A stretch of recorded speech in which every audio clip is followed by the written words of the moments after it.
Welcome to Indianapolis in a fantastic Week 3 matchup between the Green Bay Packers and the Indianapolis Colts. And within that matchup, a study of two quarterbacks, Peyton Manning and Brett Favre, on display for you this afternoon.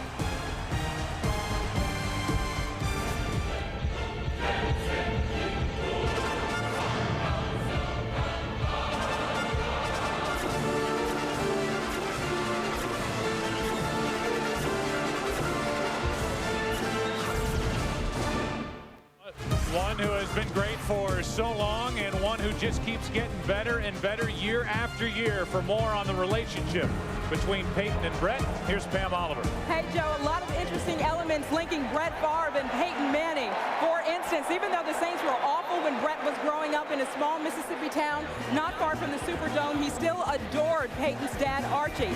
Fast forward a couple of years, and the two would end up on the same magazine cover. This while Peyton was a junior at Tennessee. Now here we are, Joe, two fantastic quarterbacks with enormous respect for what the other one does. We're going to have us some fun today. That's what we're looking for, and welcome to the broadcast booth. Thank you, Pam. I'm Joe. That's Troy. That's Chris. Text message 63504 on your singular wireless phone, or log on to foxsports.com. Well, we were too busy gazing into each other's eyes to realize who had won the toss and who will receive. The answer to that question that we ask week in and week out, the Indianapolis Colts. And they will start with it on offense. Waiting for it is Brad Pyatt. We are glad you're with us today on Fox.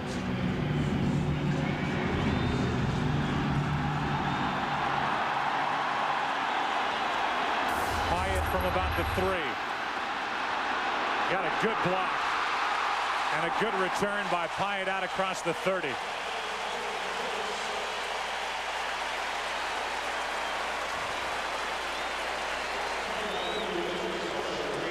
Peyton Manning will take that offense out onto the field. 6 consecutive seasons with 25 or more touchdown passes, matched up against Brett Favre in this one. A lot of mutual respect and a lot of question marks for this Green Bay defense, coming off a poor week against the Bears at Lambeau last weekend. Quick snap count, the pass wide open is Wayne, and he makes the catch. Reggie Wayne is brought down shy of first down yardage. Hawthorne on the coverage, a gain of 8. Of course, Mike McKenzie, the guy who a lot of people thought would be starting in the game today, got hurt during practice this week. Michael Hawthorne making the start. That's going to be one of the key matchups throughout this game. How are they able to cover Reggie Wayne? They got Al Harris going with Marvin Harrison. It's a big matchup on the other side. Second down and 2. 2 plays, 2 throws, 2 completions. This time it's Harrison, a gain of 2, and it depends on the spot.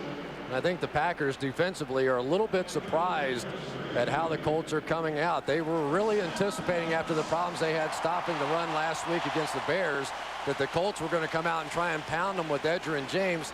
Yet talking with Peyton Manning, he said, he said, we're going right after these 2 corners. We think we match up great. By the nose of the football, it's a first down for the Colts.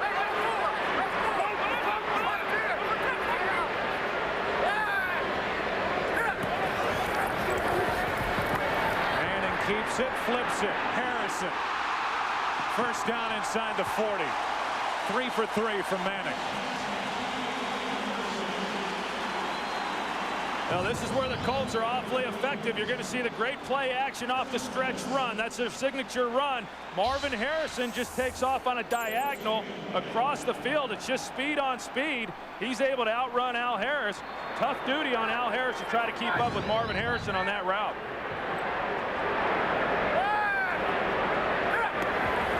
Gain of 19 on that throw. Here's another one from Manning. And that's tipped by Darren Sharper. Good play. And we go out to JB. First time today for a game break. All right, fellas, take a look. 27-15 Vikings lead. Rex Grossman with his team in the red zone decides to take it in himself. A 6-yard run to pay dirt, but he pays the price as he sprains his right knee. He's carted off. It is 27-22. Minnesota with 1:54 left in regulation. Back to Joe, Troy, Chris, and Pam. All right, JB, thanks. So more injuries for Chicago, and they just keep trying to hang in there. Manning going for it all. Wayne, how easy do they make it look?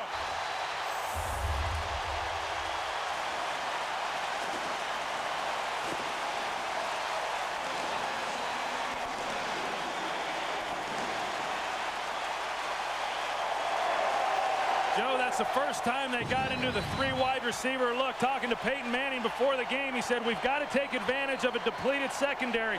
That's what they've done. Reggie Wayne has stepped up last week. He stepped up again here today early, and they just they don't have an answer right now as to who's going to be able to play man-to-man against Reggie Wayne. Well, the only thing we know for sure out of this start is that Michael Hawthorne cannot run with Reggie Wayne, and Al Harris cannot run with Marvin Harrison. They're going to have to change what they're doing defensively. These 2 corners cannot keep up. Penalty flag on an extra point. Add to that Mike McKenzie's not here because of a hamstring. There's all the talk about him potentially being traded. If this Green Bay team is going to win anything this year, they can't start trading away personal foul, good face mask backs. by the kicking team, number Hawthorne 71, well chance. blocking. Pull the mask. 15-yard penalty. So another try coming up from Vanderjagt. But this is a depleted secondary, and the Indianapolis Colts just shredded them. 5 plays, 5 throws, 5 completions, touchdown. If they've got 2 wide receivers on the field, then Green Bay cannot match up against them. And Indianapolis recognizes that. That's certainly what we saw here on this first series. When Indianapolis then goes to 3 wide receivers, now you're talking about a rookie having to come into the game. And right now, Green Bay is just shorthanded. You talk about Mike McKenzie and him not being here. Certainly he could have helped, but let's remember, he had been a holdout for 5 months, and he wasn't playing at the level that everyone's accustomed to seeing him playing at either. They also missed Big Grady Jackson in the middle to help stop the run. And now the extra point because of the penalty is hooked. And another penalty flag comes down.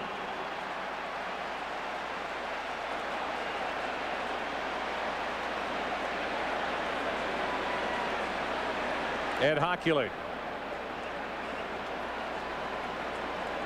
Running into the kicker by the defense. A 5-yard penalty. Retry. So when Green Bay gets a break, they get the penalty. Vanderjagt misses the extra point. They give him another try. Here's the penalty. Boy, it's a good thing the clock is not running during the course of this extra point. The game would be over before they kicked it. They got Hawthorne, and I'll give Vanderjagt some credit for a nice acting job. So he gets another try. Let's blow another whistle. Let's stretch this baby out. There's nothing more exciting than a good extra point. Right, this is Troy. Clearly, this is breathtaking.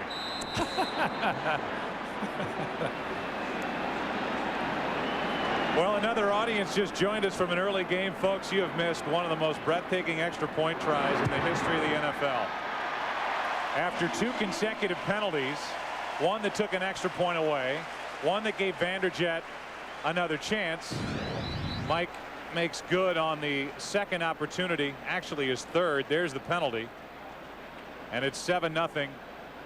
The Colts on top. And if you're just joining us, Indianapolis got the opening kickoff, and they went 5 plays, 5 passes, and in the end it was Manning to Reggie Wayne for the touchdown. Well, you can see the safety, Mark Roman, number 23. They're in man. He comes out of the middle and bites on it. It just opens up the entire middle of the field.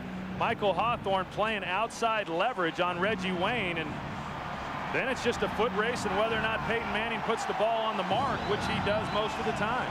I don't know about you, but with this Colts offense, I'd much rather take my chances with Edgerrin James with the hamstring injury and all that goes with it than with Peyton Manning and these wide receivers, because especially Michael Hawthorne has a sprained ankle, and Al Harris, he was essentially a nickelback in Philadelphia, a good player, but he is certainly not going to match up with Marvin Harrison today.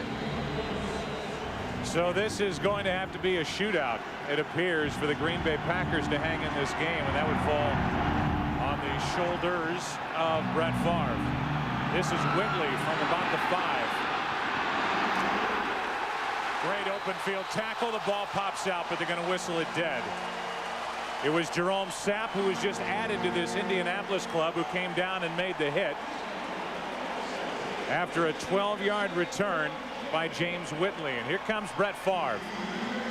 The next completion will be number 4,000 in his Hall of Fame career. Third in NFL history with those career completions. This offensive line is fantastic. They've been together since 2001. That may not be the case next year. They have a couple of guards that may slip away.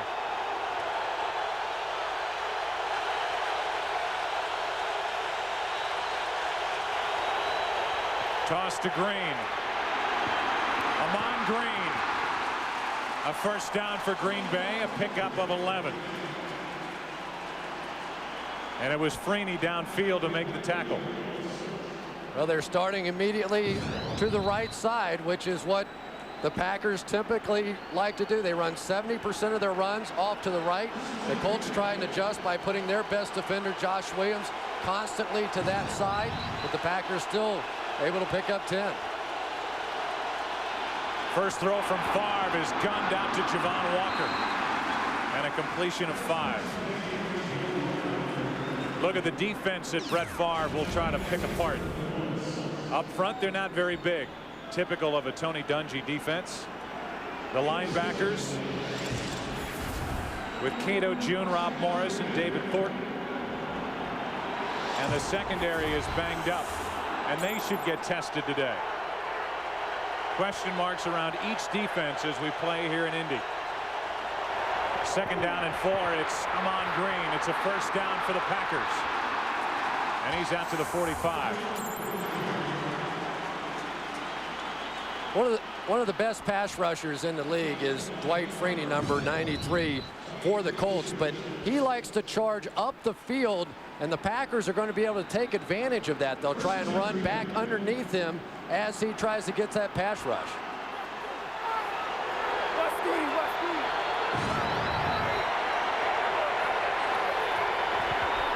Pass complete to Franks, the tight end. Gain of 8.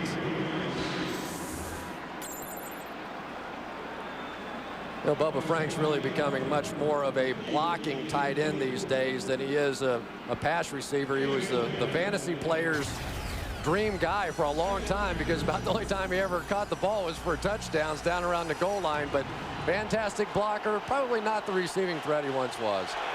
Second down and 2. Favre trips, goes down, and a big loss on the play. There was pressure by Freeney, and Favre ends up losing 10.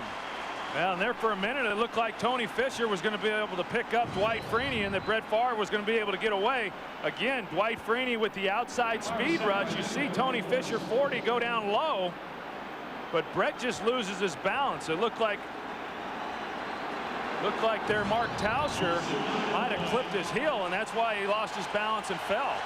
Good job by Tony Fisher, at least coming out and putting the block on Dwight Freeney. Third down and 11.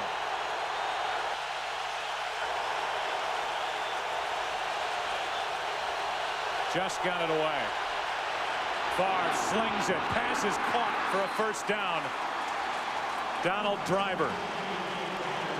Let's go to JB for a game break.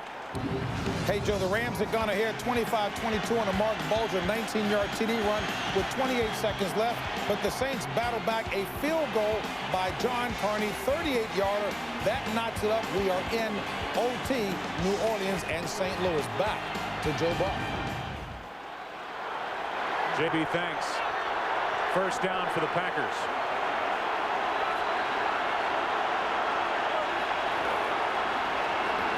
Amon Green gets it inside the 40. Gain of 4. Yeah, I think what we've seen a good job of so far by Green Bay is they've been very balanced in how they've attacked Indianapolis on this first series. They come out with a couple of runs early with Amon Green. They open it up a little bit, which I really think Brett Favre wants to do that. In talking with him, I think he's gotten a little frustrated that they haven't opened up the offense a little bit more. Handoff is to Green. He tries the left side, and he is brought down at the 37, a gain of 3. Nelson on the stop. Of course, Amon Green starting off so well this season. Both games over 100 yards, but he's also had 2 fumbles, one in each of the 2 games. The one last week against the Bears I thought really cost the Packers the game. Minnesota holds off Chicago. Atlanta holds off Arizona. The Giants are 2-1. 3rd and 4. That's Walker all alone. Javon Walker is in for the touchdown. There are no flags.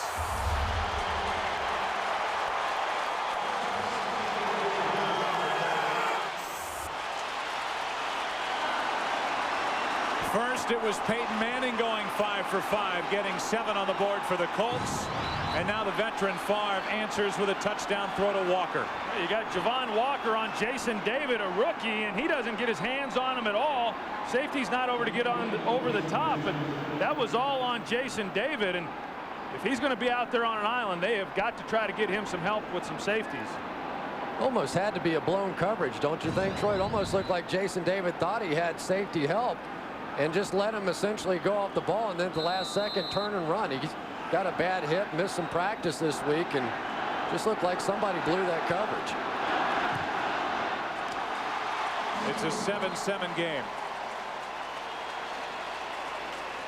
Say this for Brett Favre. He is starting now with this receiving core to have some weapons around him to really help out in the passing game. You can talk about Ahman Green, and he's the focus of this offense.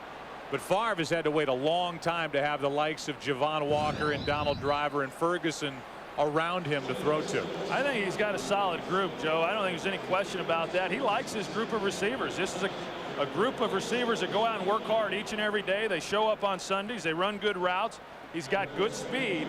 And I know that there was a part of Brett Favre, I think, coming into this game that was hoping it would become somewhat of a shootout. I think he feels very good about his wide receiver group going up against this secondary and what they're capable of doing. If you get them into the 3 wides and you make some of these rookies get on the field, whether that's Indianapolis's rookies in the secondary or Green Bay's rookies in the secondary, as a quarterback, you can't ask for anything more when you've got a veteran receiver going up against them. And they've got to try to, in my opinion, both of these defenses have got to try to start playing pass coverage and just take their chances on letting these teams run the ball. 8:39 remaining in the first quarter.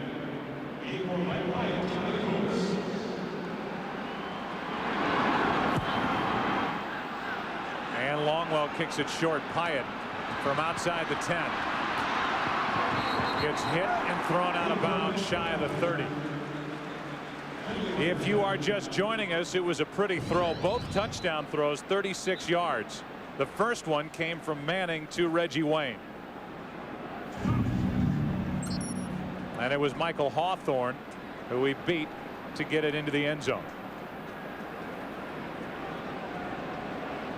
Penalty flag came in back near the line of scrimmage on the kickoff, and the new rule is they could tack on 5 yards from the end of the run back, which they may do. They're in pretty good field position, or they could make Green Bay kick it away again. We'll see what the choice is. Offside by the kicking team, number 24. It's a 5-yard penalty, re-kick. So they're going to make Green Bay kick again and hope that Pyatt has a better return.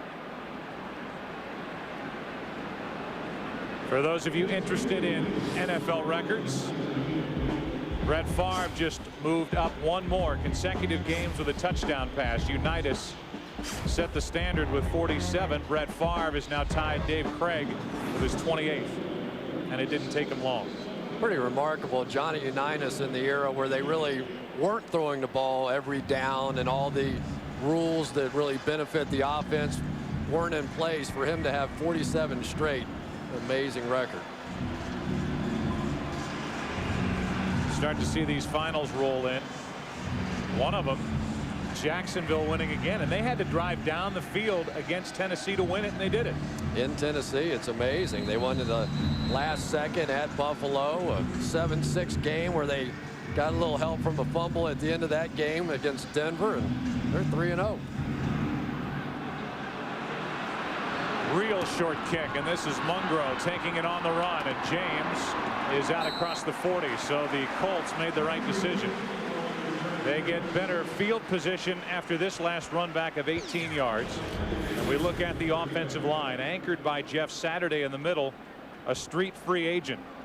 The guy who directs this offensive line, Howard Mudd, deserves a lot of credit for the job he's done with this group. Edgerrin James, a second-degree mild tear in his hamstring last week in the win at Tennessee, but he's okay to go. And that has surprised some of the Colts.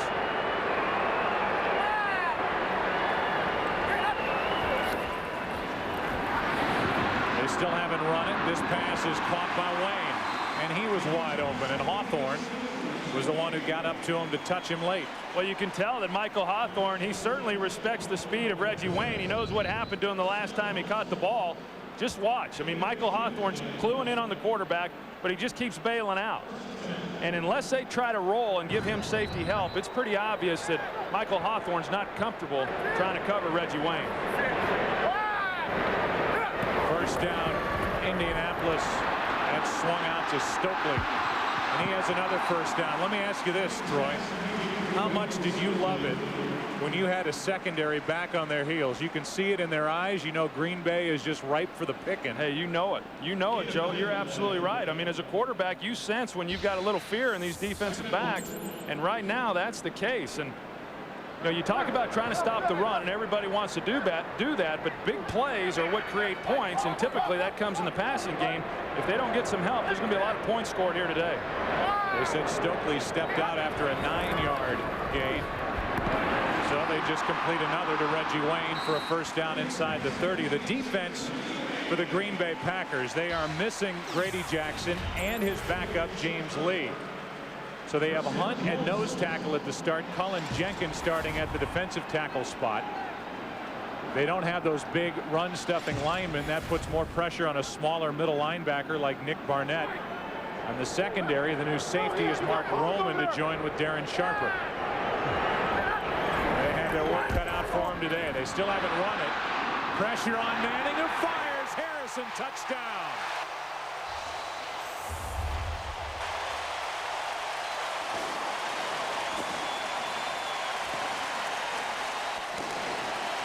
Kabir Baja-Biamila got there a step too late.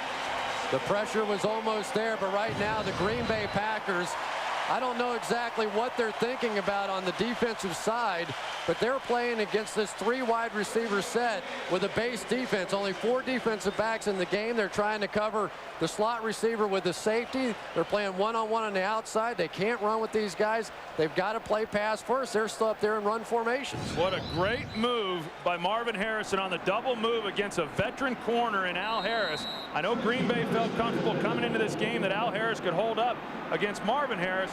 He certainly was not able to there, and it was because of a well-run route by Marvin Harrison.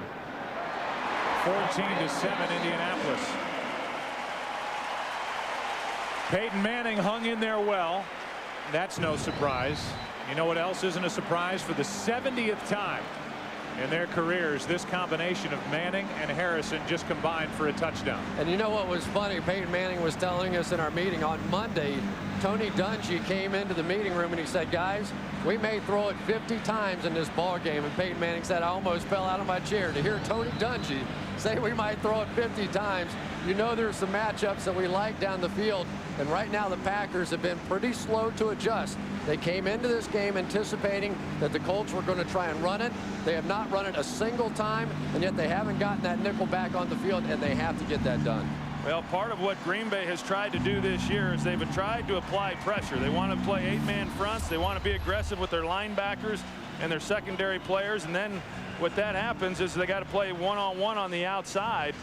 Certainly, I would expect when they get the ball again, when the Colts get the ball, that is, that Green Bay, we will see some adjustments being made in how they're trying to stop this Colts offense. So the Colts haven't run the ball yet. They've had 2 touchdown drives. They lead by 7, and now Green Bay will get it back. Chapman. Antonio ducks when he got to the 20, and they'll mark him down at the 21.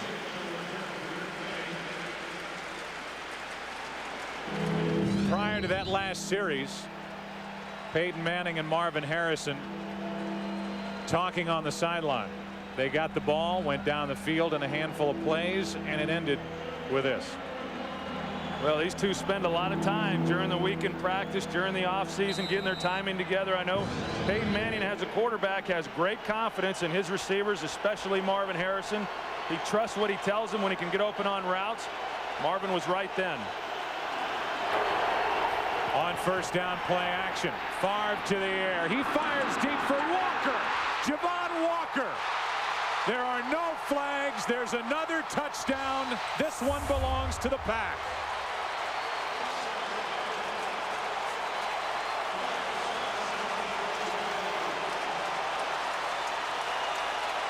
The old guy can still throw it around. Just a two-man route that time for the Green Bay Packers, and Nick Harper seemed to relax at the end of this route like he didn't think the ball could possibly go that far. Look, he just settles back. He stopped even playing his man, and Javon Walker runs right past him for a huge touchdown. Guys, this one comes as advertised today.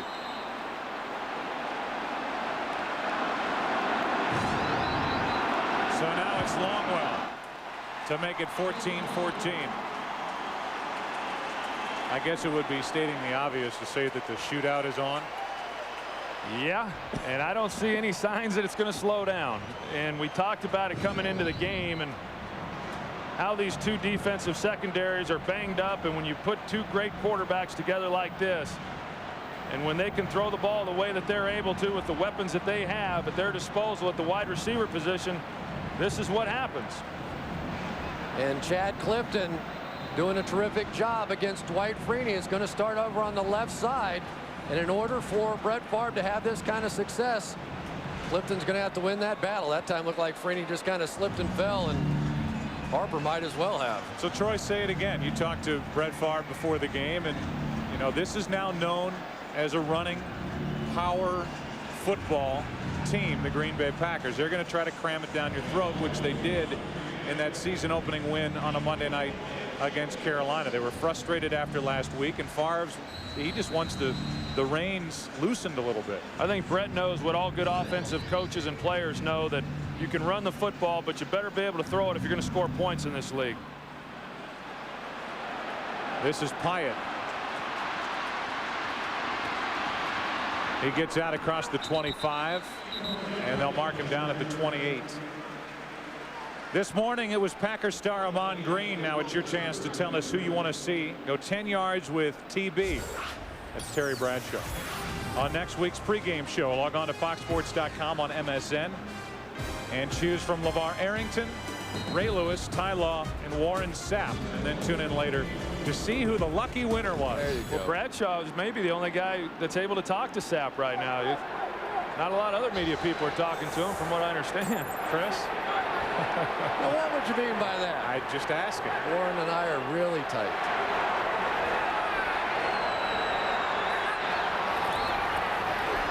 Why would they run the ball? Stokely.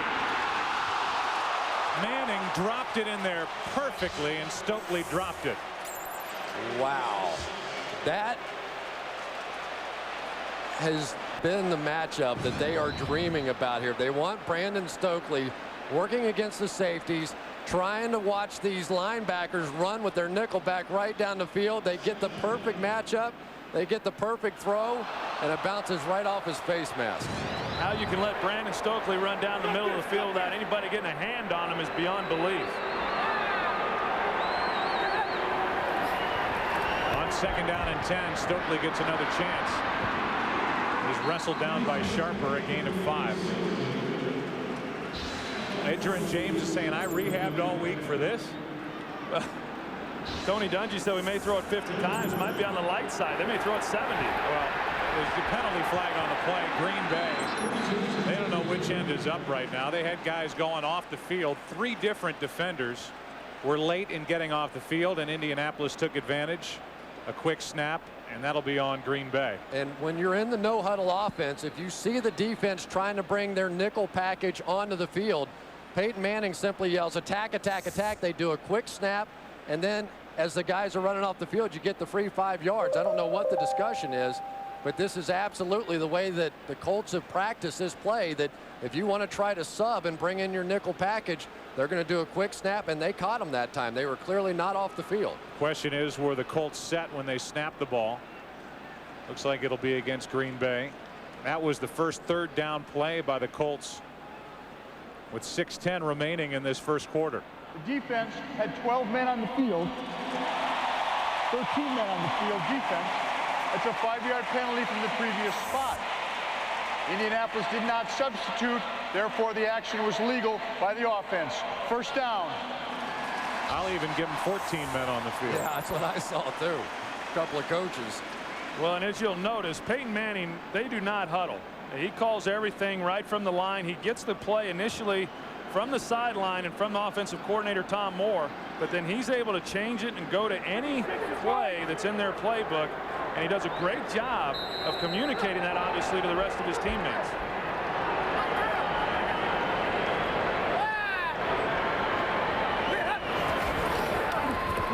More play action. Manning hangs in and fires low to his intended target, Marvin Harrison. There was pressure by Jenkins on the play. Well, they're going to move KGB around to try and get a little pressure this time. Kabir Bajia-Biamila coming off the defensive left side and able to finally get a little pressure. It's really the first time that we've seen Peyton Manning get knocked down in this game, and if they're going to have a chance, they're going to have to do that plenty.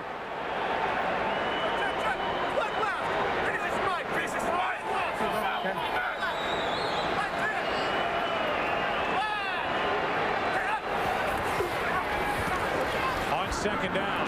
All that talk, all of that redirecting gets Indianapolis a first down on a catch by Harrison. Here's a game break, and once again, JB. All right, Joe Buck, and what it is John Carney, 5th field goal of the day. This, the 31-yarder in overtime.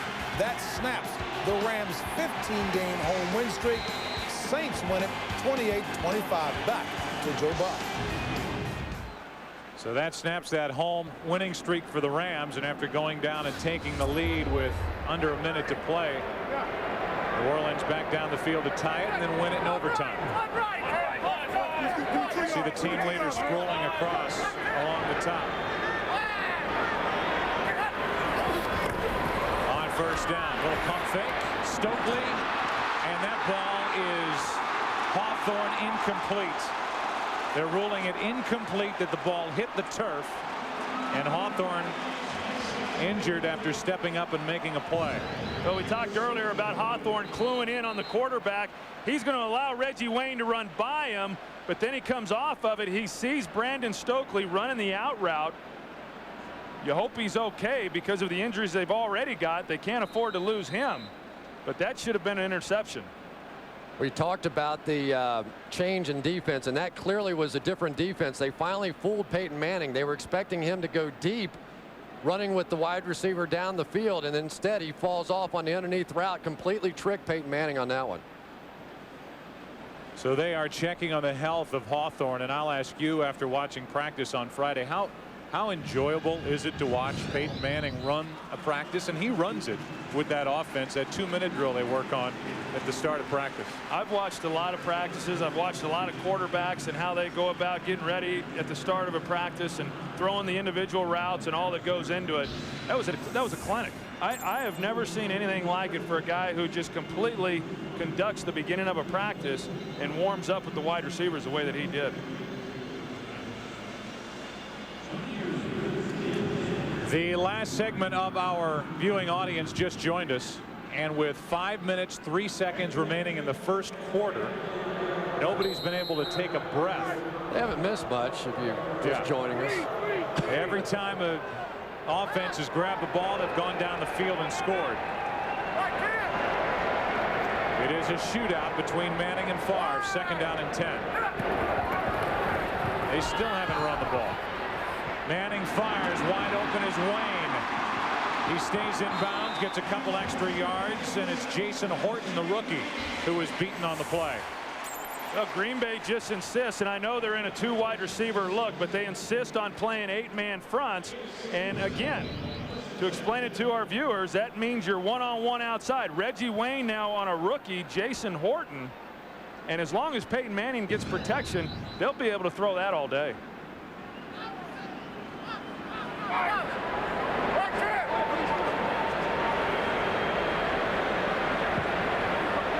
Reggie Wayne down there raising his hand. He has inside off technique. They'll go deep here. Pass incomplete for Harrison. All of the touchdowns for those of you just joining us.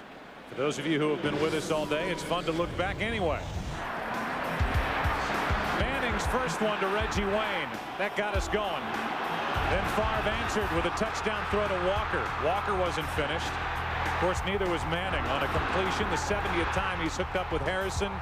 And then a long one from Favre to Javon Walker. And it's 14-14, and here are the Colts on the move again.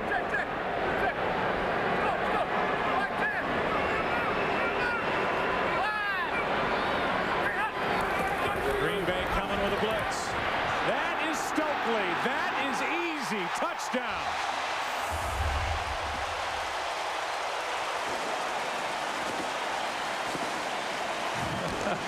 Guys, I tell you, this is funny. The double move again, Troy. Bringing the extra guy up wasn't enough. Now they want to clear out center field. They will not have a safety in the middle of the field. They are completely man-to-man, three-man route.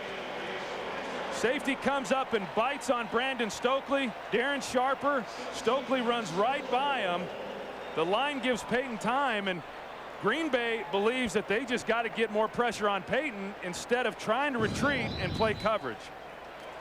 And I think the Packers missed watching Brandon Stokely at the end of last season when he lit it up.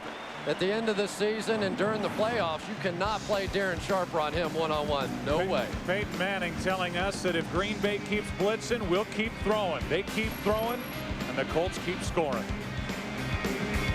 This is jam-packed, and there are about 15,000 Green Bay Packers fans down here to watch this game, and they have seen 21 Colt points put up on the board, 14 by the Packers. Green Bay's about to get it back. Neither offense has been stopped, and it's Chapman from inside the 10. Antonio Chapman with a nice return out to the 32. And we will take a break. Packer fans looking to cheer, and it's Favre who will try to make them cheer. It's 21-14. Well, the defense can only sit and watch and wonder for the Green Bay Packers. Wonder about the way they've played, if they can stop the Colts, and wonder how Brett Favre will answer. Penalty flag on the play, could be a freebie. Javon Walker, incomplete, and he was covered by Jason Davis. That was a good job by Brett Favre. Knowing he had a free play, he was able to draw the Colts offsides. Why not take a shot? That's exactly what he did. Offside, defense, number 93, 5-yard penalty, repeat first down. There's David on the coverage. The Packers are used to seeing Freeney offside. All week long they practiced against their scout team defense with a guy wearing number 93 lined up offside at the start of the play to try to simulate the speed that Freeney has coming off the edge. That's the respect the Packers have for Dwight Freeney. On first down and 5, it's Amon Green. He got a yard. Let's go back to the touchdown, and Peyton Manning obviously sees this blitz coming, and you say, well, how could that possibly happen? Right now it's a very base vanilla look, but this guy right here, Jason Horton on the outside, off and inside, that says automatically this is going to be man coverage. You know the blitz is going to come, and Peyton Manning found the right matchup, that time going after the safety, Darren Sharper, one-on-one. That was the Green Bay defense on the sideline. Hannibal Navy's letting his guys have it. Second down and 4. Amon Green is brought down shy of a first down. 3rd and 1 coming up. Right now, Green Bay deciding to go back to more of a balanced attack, run the ball there on 2nd down, try to get it into a 3rd and manageable situation, and that's where Green Bay has been really good this year. They were good last year on 3rd down conversions. They've been one of the best in the league over the first 2 games. And a big part of that is they've been able to get it to 3rd and short.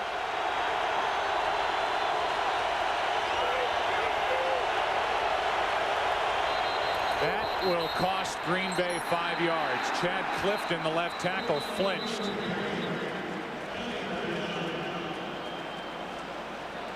This one's against the Pack.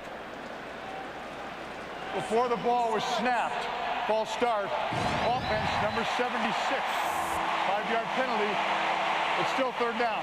And you can understand why, Joe. I mean, he's going against Dwight Freeney. He knows he's got speed that he's got to contend with out there at the tackle position. And if he's not moving right at the snap of the ball, he's not going to be able to get out of his set in time to put the block on him. Third down and 6. Colts defense looked unorganized at the snap. Fires, and it's incomplete. Driver had it and dropped it. Boy, when you get in a game like this, you can't have those kinds of mistakes. Reminds me of the Bears game a little bit last week. Donald Driver with a couple of key drops in that one. Robert Ferguson had one as well. So Brett Favre just cannot be any hotter than what he is right now. His guys just have to start making plays.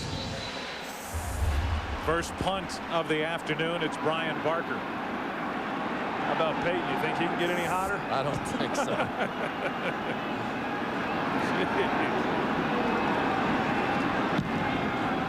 Line drive punt, a good one. Hyatt just outside the 10. Will escape with his life across the 20. A penalty flag on that return. 13-yard return. And we will check the marker. Peyton Manning hovers back out onto the field. Well, you almost can't afford to not score a touchdown on a drive. They're liable to be down 2 touchdowns just coming back out. Yep, when you see the jersey start to pull, they're going to throw it almost every time. So that will cost the Colts. During the kick, holding by the receiving team number 39.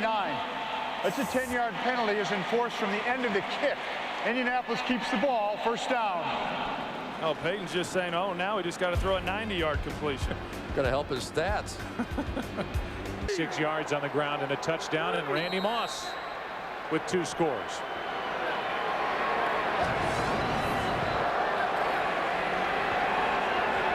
Starting from their own 5. Quick pass to Wayne. And Wayne is out to the 14-yard line. Here's a game break. Once again, JB. Hey, Joe Buck. Sean Alexander playing with a bruised knee, allegedly. Already has 1 touchdown. Hauls in this second one here. That one from Hasselbeck. 17-0 Seattle over San Fran. Back to Joe Buck. Allegedly, what's he talking about back there? That pass is tipped and caught by Wayne. In the hands of Horton. Through those hands and to Reggie Wayne. Everything is going the Colts' way on offense. Yeah, Bob Slowick, defensive coordinator for the Packers. The last 2 snaps, he's gone to more of a 2-deep shell and has given some help to the young corner, Jason Horton. That's what happens here. Jason Horton made a good play turning around, locating the ball. He was just unable to haul it in. Did you see where Nick Barnett, the middle linebacker, started that play? He was about 12 yards deep playing middle linebacker. On first down. Manning flips it to Pollard. Why not get the tight end involved? First down. You know, Pollard, he's kind of become somewhat of the forgotten guy here recently. Back when Ken Dilger was here, he was a big receiving threat.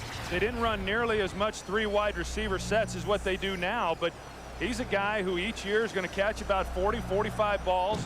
Very good after he makes the catch, and he's also become a very good blocker.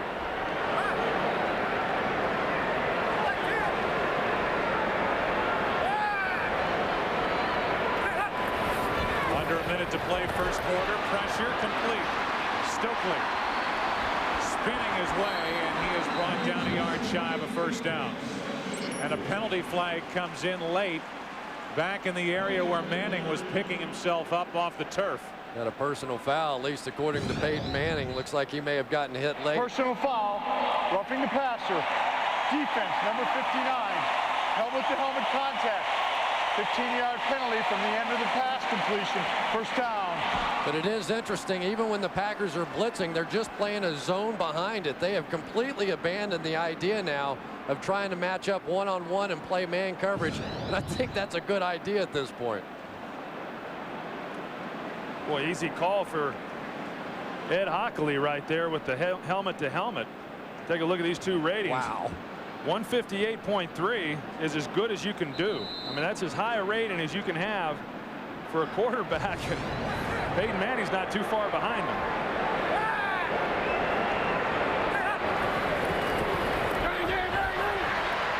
Manning to Pollard. To the 25.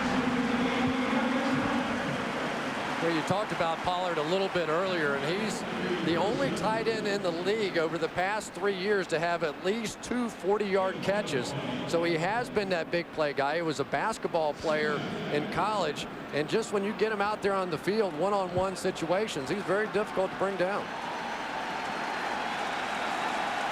This has been a display, a show. It's been phenomenal by this Colts offense, and they love it here in Indy. I'm sure saying something that would make you salivate, Troy. He gives Peyton Manning total authority to do anything he wants out on the field, and he doesn't second guess a thing if it doesn't work when Manning comes back over to the sideline. Every quarterback would love to play in that kind of system. Unfortunately, not every quarterback's capable of handling it like Peyton Manning is, and as we can see, he just does a great job orchestrating this offense.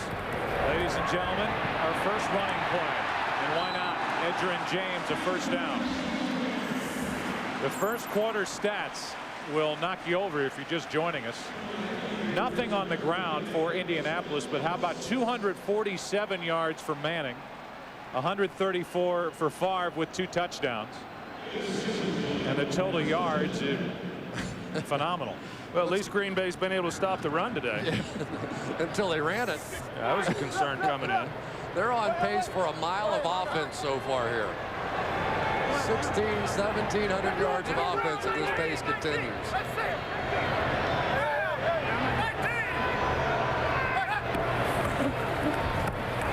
James. Penalty flag on the play, and there may have been a hold out there. Well, I think the reason that you're seeing the Colts now coming back to the running game is the Packers have made a change in here as well. They've gone to a 3-man line, tried to add at least a linebacker. Holding offense number 78. 10-yard penalty from the spot of the foul. Repeat first down. That's Tariq Glenn. Now, he's a first-round pick. You go down the line, DeMulling is a 7th-rounder. Saturday, a free agent. Tupe Peko is a free agent. And Deem is a 4th-round pick. And this offensive line does a very good job protecting Peyton Manning. They really do, Joe, and they're not a real big group either. I mean, they get their blocking done more by angles, and other than Tupe Peko, the rest of these guys, the other 4 offensive linemen, have been together for 3 years. That helps an awful lot also.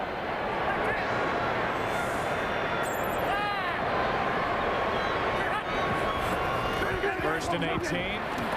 That's Harrison getting bumped along the way. No flag. Incomplete, and Manning is saying, you got to be kidding me. Yeah, that was pretty close. It looked like Harris was getting away with quite a bit of activity going down the field. Of course, the new emphasis now on you can't bump past the 5-yard mark. And you're going to see Al Harris clearly trying to distract him, and why wouldn't he? Marvin Harrison has been running by him all day. In my consideration, that's a foul. Same with these fans here watching it on the scoreboard. 2nd down and 18. Green Bay showing blitz again.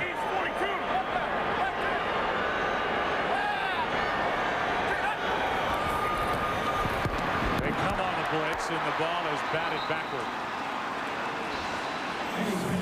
Thaddeus Hunt, who's getting the start today at nose tackle with pressure.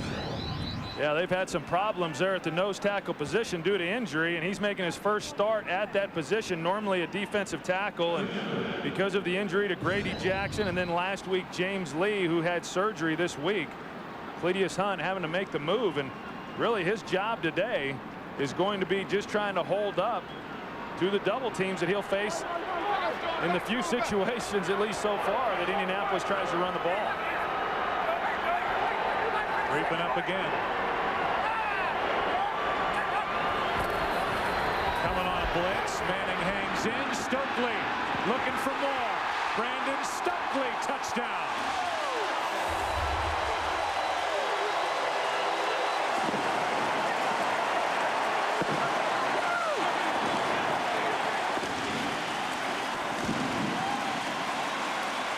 How brilliant is Peyton Manning running this offense, and how accurate is he dropping these passes right where they need to be?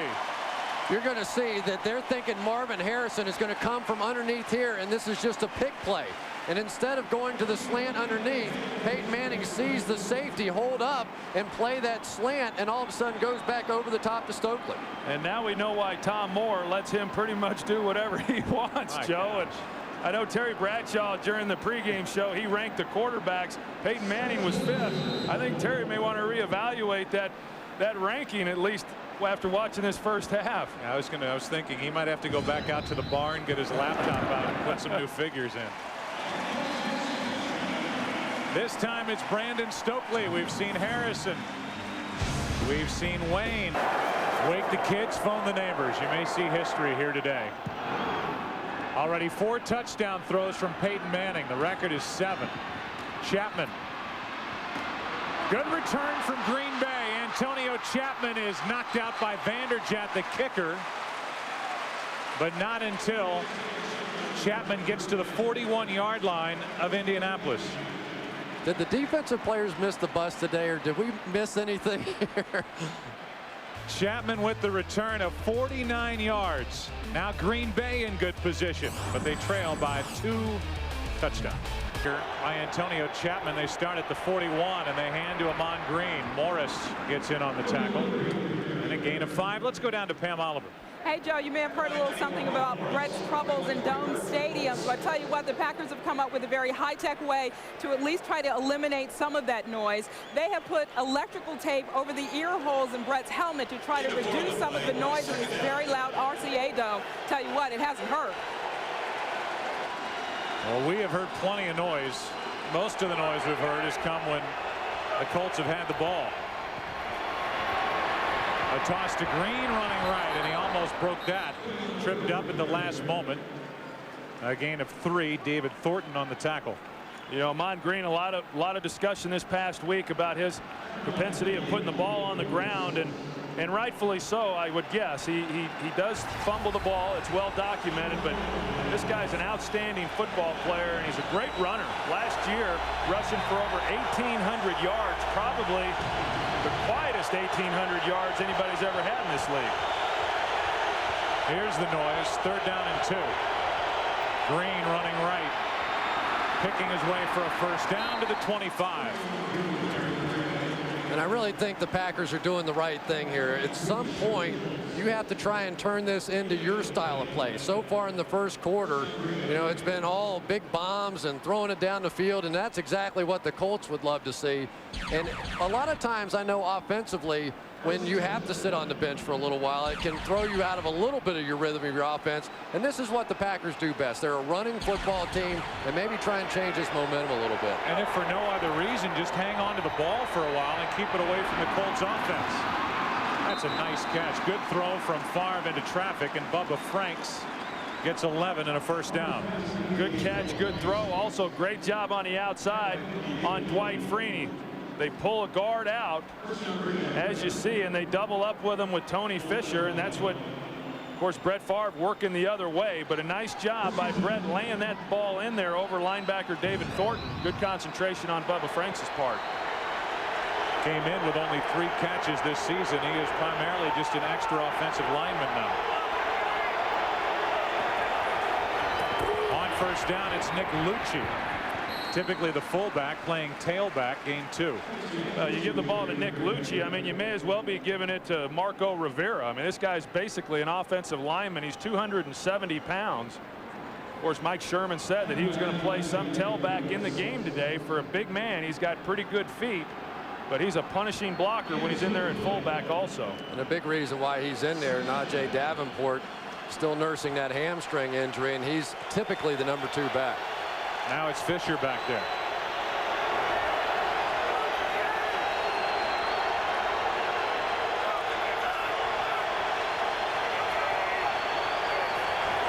Nobody jumped from the Colts. Setting up a screen. Fisher, and that was sniffed out by Bashir. Dries Bashir, the safety, came up to make the stop. A loss of 8.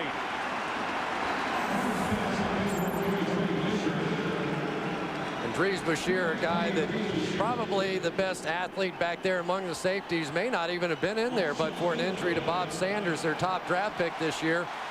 But he's a guy that comes up. You could see that he was reading the audible or whatever it was Brett Favre was doing at the line of scrimmage. Didn't try and get after Brett Favre, read the screen, and came out and made the play. And there's a little pressure on Green Bay right now. We've seen what Indianapolis has been able to do offensively. 3rd and 15 here in the first half, but down 14. They know that they've got to come away with touchdowns and not field goals, at least at the rate that this game has gone so far. So we'll keep an eye on that. But right now, 3rd down for Green Bay and 16 yards to go. Favre to the corner of the end zone. That's Driver, and he was overthrown.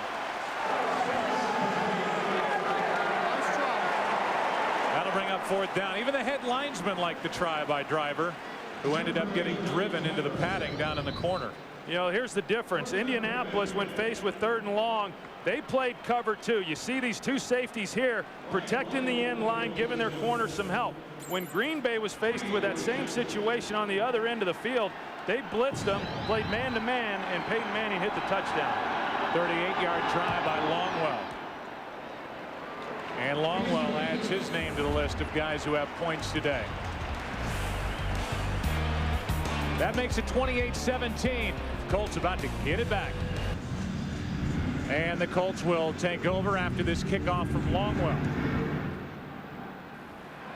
Hyatt from the 3. Hyatt across the 30. Brought down by Bonjour.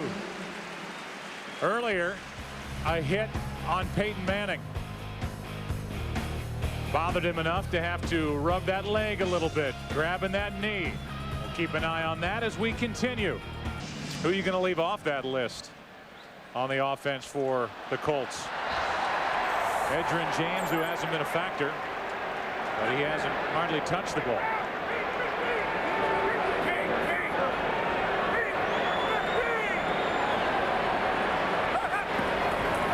James with 2 carries, 8 yards until this. 3 carries, 9 yards. And you just have to wonder a little bit why that wasn't the Green Bay plan coming in. I can remember Bob Slowick telling us in the meeting, the defensive coordinator, hey, we're going to stop the run and take our chances with the pass. Oops. They adjusted, but they may have adjusted too late. 2nd down and 9. Manning for Stokely over the middle, and it's big Cledius Hunt with help from Navies on the stop. 3rd down coming up. You know, and Brandon Stokely, he was injured part of last year, so he didn't get to give them as much as they would like to have gotten from him as far as playing time. But what a great addition he's been for this group. I mean, now they've got 3 solid guys. When you're talking about Marvin Harrison and Reggie Wayne and his development, now you put in Brandon Stokely. He presents some real problems.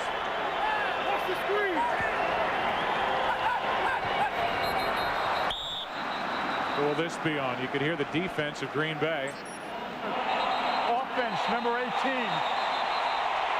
And now Ed Hockley is going to be talked to immediately by the head linesman, who may overrule that. Yeah, it looked to me like there was offsides by the defense. Looked like maybe even Kabir Bajabia-Milla, and then they've got the movement from the offensive line. Full stop by the offense. Number 18. Head Bob jerked his hands. It's a 5-yard penalty. It's still 3rd down. So they're going to get Manning for the head bob and jerking his hands. And this will cost the Colts 5 yards. Here's a better look at it. You can see the interior play. You can see Peyton Manning. I've never quite understood how they expect a quarterback to use hard count and voice inflection without moving your head. Yeah, that's a bad call. 3rd down and 8. Would have given Indianapolis a 1st down.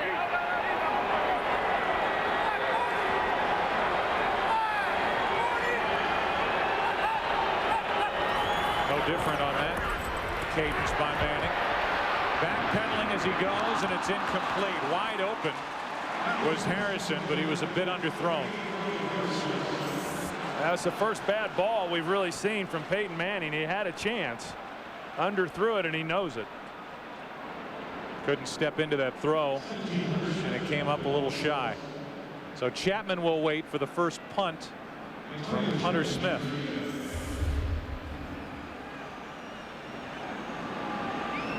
The numbers for Smith this season.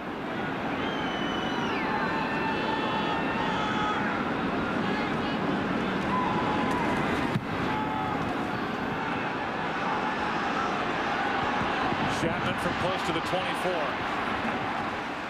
Gets it to the 30 and just beyond. That's where Green Bay will take over. They find themselves down by 11. And they almost want to slow this game down a little bit. If they can march one down the field here, take a little clock off, maybe get right back in it.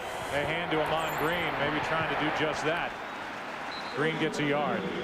Let's go back to that last incompletion and see if we can find anything with Harrison with the hands either on the catch try or sliding along the turf after the incompletion. Well, you can see how fat that one knuckle is, and a lot of times when you get a low throw like that, you try and get your hand down underneath it, and it one hops up into your finger and just jams it, but it won't have any effect on him, I can guarantee you that. Second down and 9. Favre slings it, and it's tipped by Nick Harper. I tell you, both these defenses have settled in now, and they're starting to play more coverage. Certainly Indianapolis now respecting the passing game of Green Bay. Nick Harper here really doing a nice job of settling in and then being able to get back out underneath that curl route by Donald Driver, and that's what they're going to have to do. They're going to have to try to play coverage and then run people to the ball when it's a run play and try to get out underneath those throws when they're passing it. Third down and 9.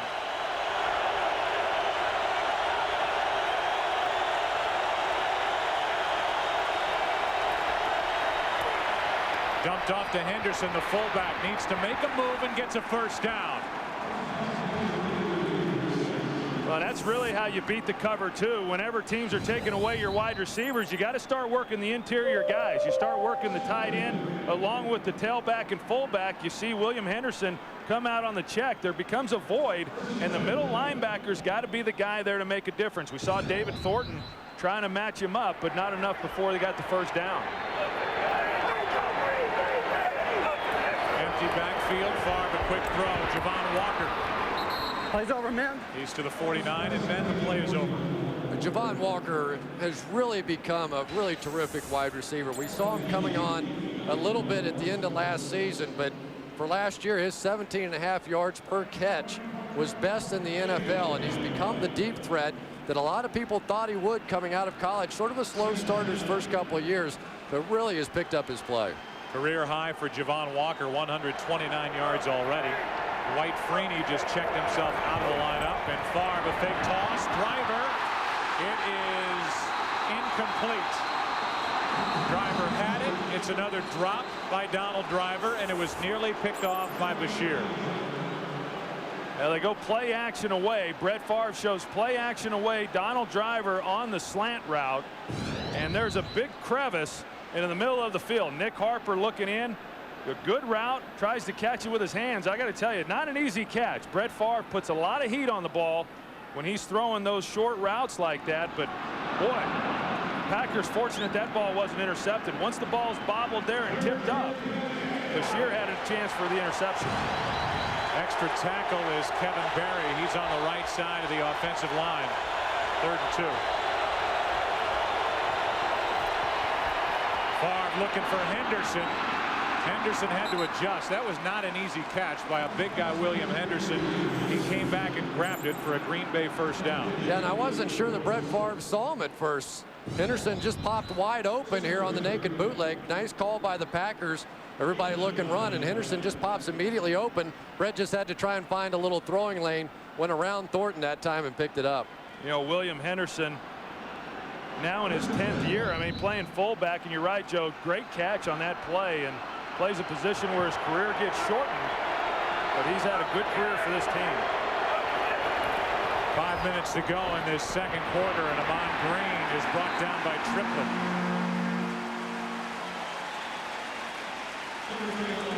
Very triplets, a guy that they always thought could be a real good player for this team, drafted in the second round, and this season finally lost a little weight and regained some of the athleticism that they thought that he had coming out. You can see the speed coming down the line, and that's a pretty terrific play by a nose tackle.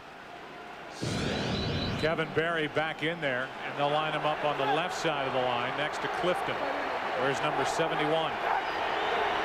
Second down and 11.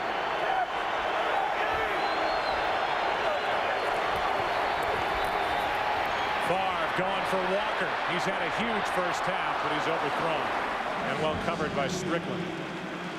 Really great coverage there by Donald Strickland, staying over the top of Javon Walker, not allowing him to get by him. And you know, Donald Strickland had to play some safety last year because of injury, and he was drafted as a corner. They put him back at corner this year because they lost their starter, Walt Harris. And the coaches, in talking with him, they say Donald Strickland is actually a better safety than he is corner. But it's just a position of need, and that's why he's there. Third down and 11.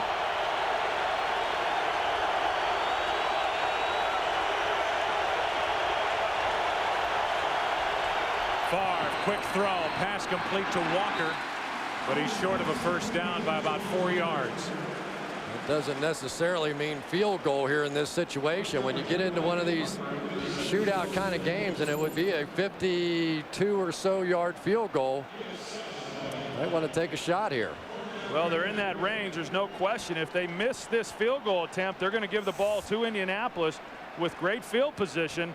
I wouldn't be surprised if they try to draw the Colts off sides, or if they try to do something else. Of course, Longwell is a good kicker for this team. Career long is 54. This is a 52-yard try. With the perfect conditions of the dome, Longwell looking for a little draw, and he hits the crossbar. And now the Colts will get that great field position. The thump off the foot. And the thump off the crossbar.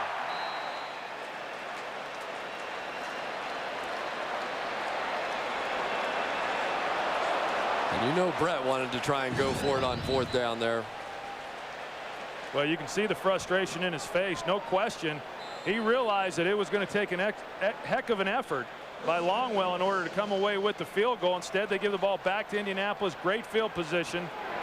And the way they're moving the football, you just don't want to give them a chance to get any more points.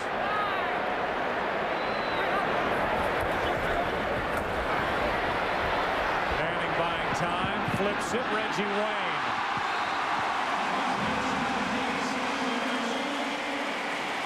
Next week, we look ahead to what's on our schedule on Fox. The Giants at the Packers will be there at Lambeau. The Eagles and Bears, Redskins at Browns. And then the late games, Falcons at the Panthers, the Saints at the Cardinals. Presented in Fox Sports High Definition. You don't suppose there's anybody in St. Louis that has recognized that Kurt Warner's 2-1 with the Giants now, do you? Oh, I guarantee. He still has thousands of fans in St. Louis. Stokely gets it. And Brandon Stokely has a Colts first down.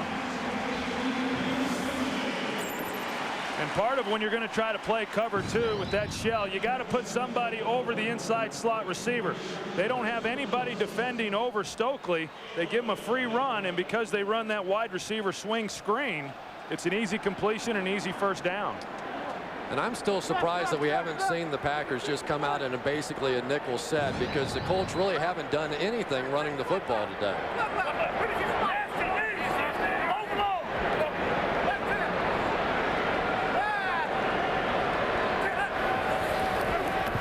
A blitz coming, and the pass complete to Harrison.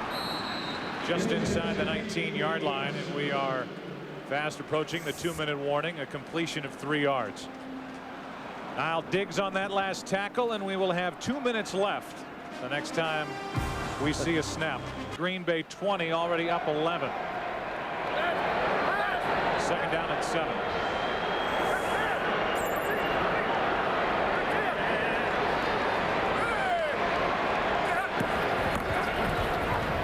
Play action, Manning.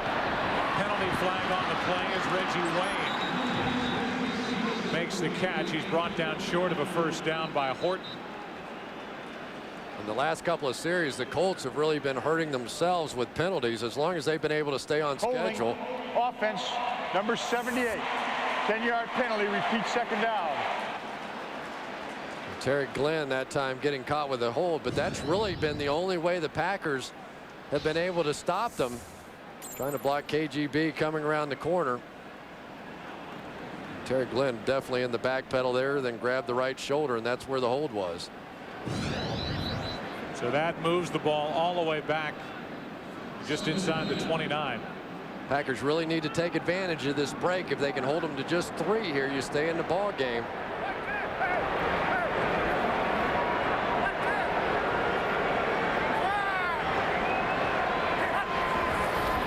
Second down and 17. Manning going for the end zone.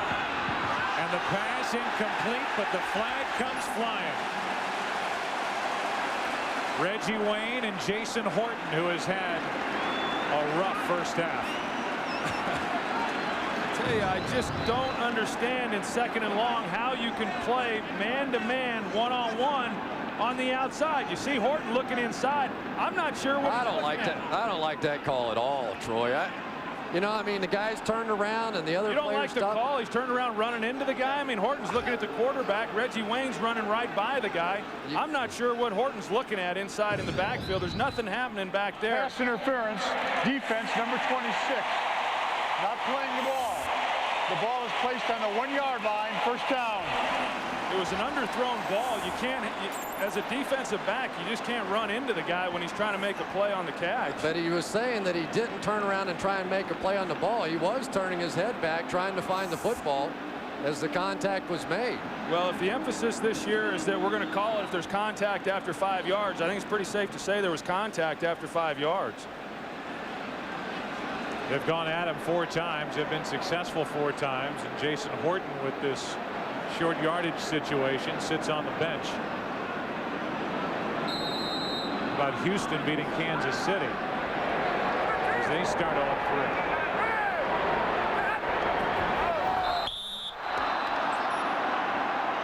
That was Hunt coming across on the center Saturday.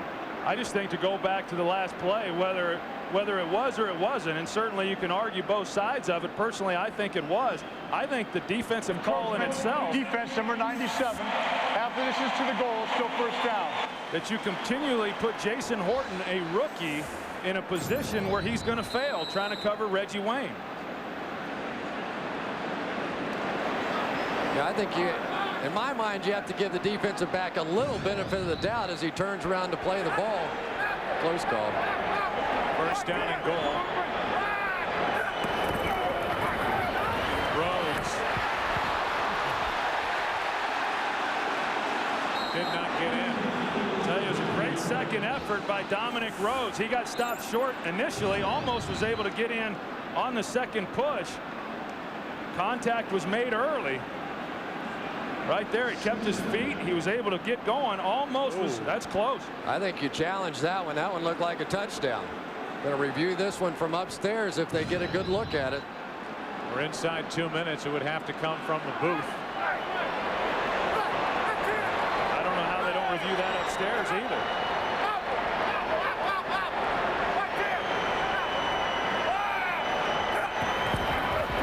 Second down and goal.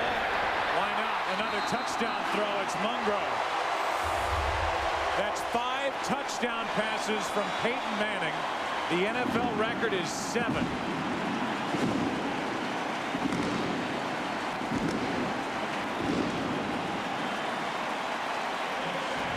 You can go all the way back to that 4th down when the Packers decided to try the 52-yard field goal, and the Colts have turned that opportunity into 6 more, possibly 7 more points. That's up to Vanderjagt, and it's 35-17. You know, and again, I think what makes it even more surprising that Green Bay has played the coverages that they've played is that Indianapolis, I believe, has ran the ball 4 times in the first half. They continually want to bring pressure. They want to hit Peyton Manning. They don't want to play coverage and help out these young defensive backs. and Peyton Manning has just picked them apart. But you can really only do so much for a kid like Jason Horton. I mean, essentially all he was responsible for was the deep third on that last play. So if somebody wants to throw something underneath, you say, okay, fine, I've got some underneath help. You just can't let anybody run by you like that.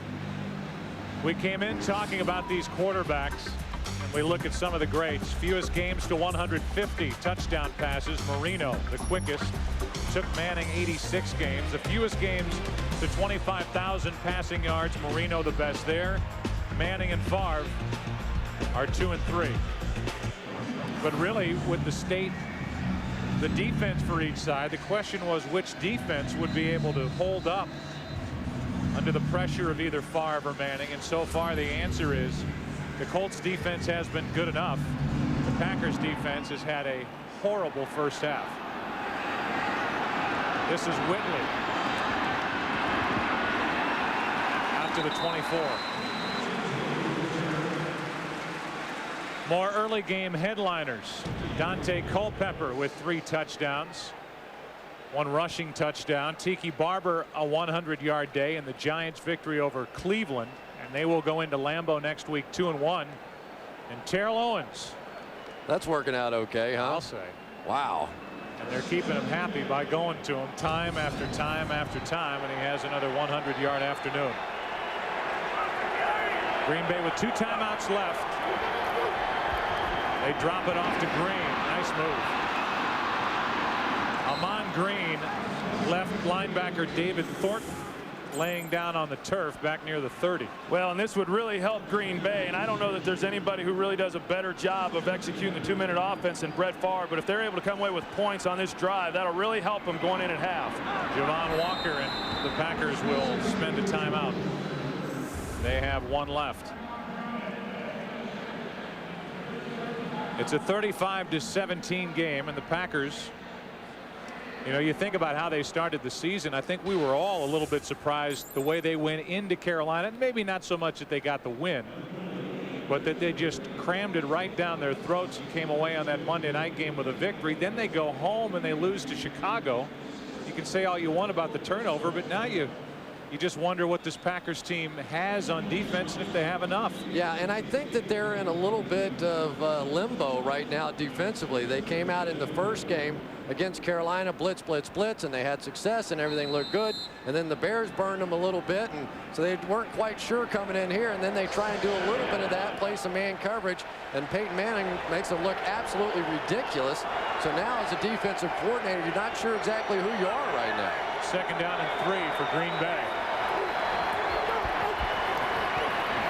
Out of the backfield, it's Amon Green trying to get out of bounds. He does, but he's short of a first down. One other point with that, you know, there was some speculation that Mike McKenzie was left behind in Green Bay, didn't make the trip because he was about to be traded. The team you always hear connected with that, New Orleans, but he's down with a bad hamstring. That either, 1, slows down his marketability on the trade market, or 2, you look at the way the secondary has performed. If you want to win this year, how do you trade away McKenzie, whether he wants to be there or not? I think I might fly him in at halftime. 3rd down and 2.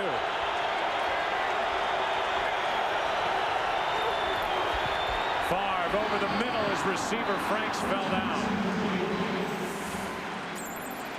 That'll bring up 4th down, and how cute do you want to be? Not too cute is the answer, as they will bring Barker out onto the field. If you don't get the first down, you're probably looking at more points from the Colts, so you have to give it back to them.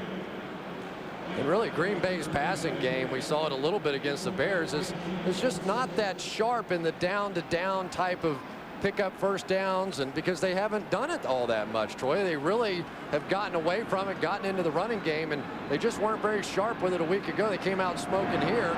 They're just trying to get back to it on a full-time basis. I'm just not sure they're used to playing that style. Pyatt with a fair catch, and they'll mark him down at about the 9.5, a 44-yard punt, and the Colts are just happy that Pyatt had no trouble with it. Well, baseball next Saturday, the Fox Saturday baseball game of the week. Where will the Cubs be by the time they take on the Atlanta Braves earlier? How about the Dodgers and the Giants? Great matchups. The A's and the Athletics. Good games next Saturday on the Fox Saturday Baseball Game of the Week. How about what the Mets did yesterday to the Cubs? That has to just kill you, that last at bat. You can't lose that game if you're the Cubs. You just can't do it. You're up 3-0. Right now they're tied atop the wild card standings, and the Dodgers and Giants, their final to come. But this has been a phenomenal Colts first half. Pushed together gives us the score of 35-17 with Indianapolis on top at the half. Green Bay will get the ball to start the second half. And for the latest in fantasy stats, log on to Fox. I think specifically these are your fantasy stats. I mean, if you were Peyton Manning. Audible driven system, it's amazing what they do together. So Green Bay will get it, and we'll see what their approach is here right away. Vanderjagt kicks it. It's tipped and taken in by Henderson. After that short kickoff, decent field position at the 35. And let's say hello again to Pam Oliver. Hey, Joe, well, obviously, offensively, the Colts don't want to change a thing. Tony Dungy told me at halftime we knew they'd be down some defensive backs, and we knew that we could handle their pressure. He says, but number 4 back there, you cannot relax. Meantime, I asked Mike Sherman, how do you slow these guys down? He said, well, if I knew the answer to that, we would have done it in the first half. We tried zone, we tried man, we tried to do anything we could to get Peyton out of his zone, but so far, no luck. All they can do is just keep plugging away. All right, Pam, thanks. How frantic are the Green Bay Packers? How far away from the run do they want to get as they find themselves down by 18 yards and Favre is upset that he underthrew his receiver? Yeah, because when you get into a game like this, as we've kind of talked about, every play then becomes a big play, and especially third downs. Third downs become big because if you're the Green Bay Packers, you recognize that we've got to score points and we've got to get back in this, and so every drive becomes that much more important.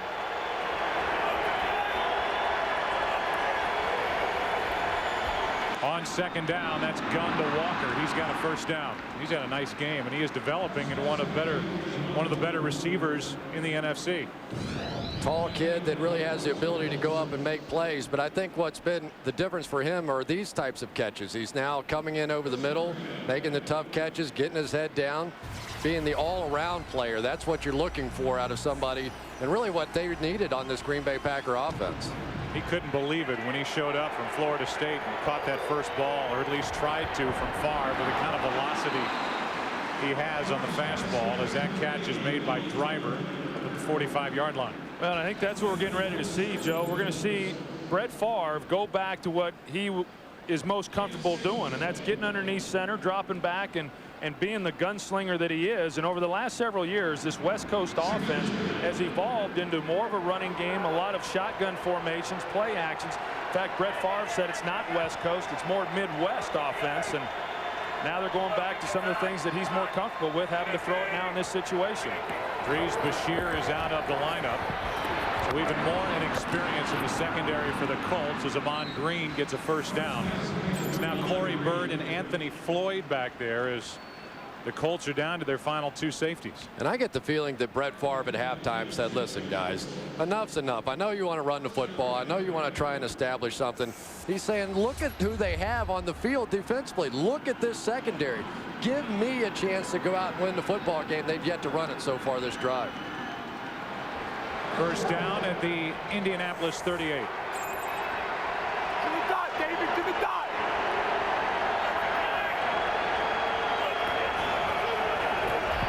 Four-man rush over the middle. Pass complete to Chapman out of a 4 wide receiver set. Gain of 8. And what we're seeing, because Indianapolis is playing coverage, we're seeing Brett Favre have to be patient. Indianapolis is banking that Brett Favre will not be patient, that he'll want to throw the deep ball, and they'll capitalize on that. On this drive, Brett Favre's done a good job of taking what Indianapolis has given him, and right now that's been a lot of the shorter underneath throws.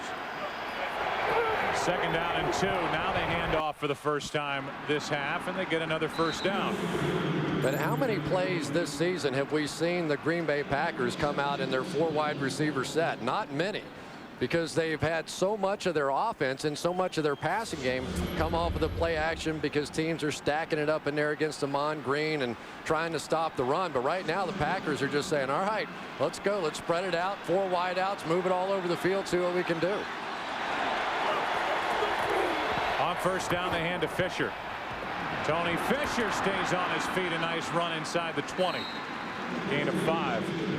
Yeah, I sense right now that Brett Favre really is going to view this as quite a challenge. He's been hearing for the past several years that this offense has been built around Amon Green, and he's the guy you got to stop. And Brett Favre's no longer the focal point that he once was, and I think he views it as a challenge. He right now wants to show that he can get this team back in this game, and he can still throw the ball around and do the things that he's always been known to do. That's not the only challenge here today. The other is number 18 on the sideline for the Colts as that pass is behind Driver. You know that Favre has got to get a little extra jump looking at what Peyton Manning has done and saying, all right, I'm going to try to answer you. And he's facing 3rd and 5 here. Yeah, I mean, we haven't even talked much about what Brett Favre did in the first half because he got overshadowed by that man, Peyton Manning. I mean, Brett Favre put up some big numbers as well. You know, it doesn't have to be a pass here because this is probably 4-down territory for the Packers. They could come out and draw a screen, do anything, and still go for it on 4th down.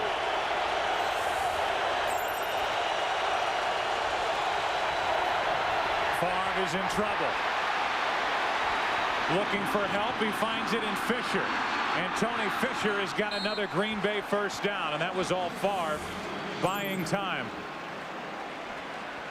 Dwight Freeney coming with the pressure, and I think Dwight Freeney's exhausted. He's going over to take a knee. Talked to Freeney this week, and he said, you know what I try and do is pretend I'm a cannonball getting shot out of a cannon. I'm trying to sprint to a spot about 3 yards up the field, and when I see that tackle turn his shoulders like that, that's when I know to try and dip back underneath as he did there. How many times have we seen Brett Favre make a play like that? Tosses it to Amon Green, and he got zip. Might have lost a yard. Triplet on the stop. Of course, we've seen Tony Fisher in the game. He's the one who was able to pick up the 1st down with the reception. He's also run the ball with what the Packers like to do is once they get inside the 20-yard line in the red zone, that's when they want to get Amon Green back in the game and let him be the workhorse trying to score the touchdown. And they let Tony Fisher pretty much be the back between the 20s as far as trying to spell Amon Green.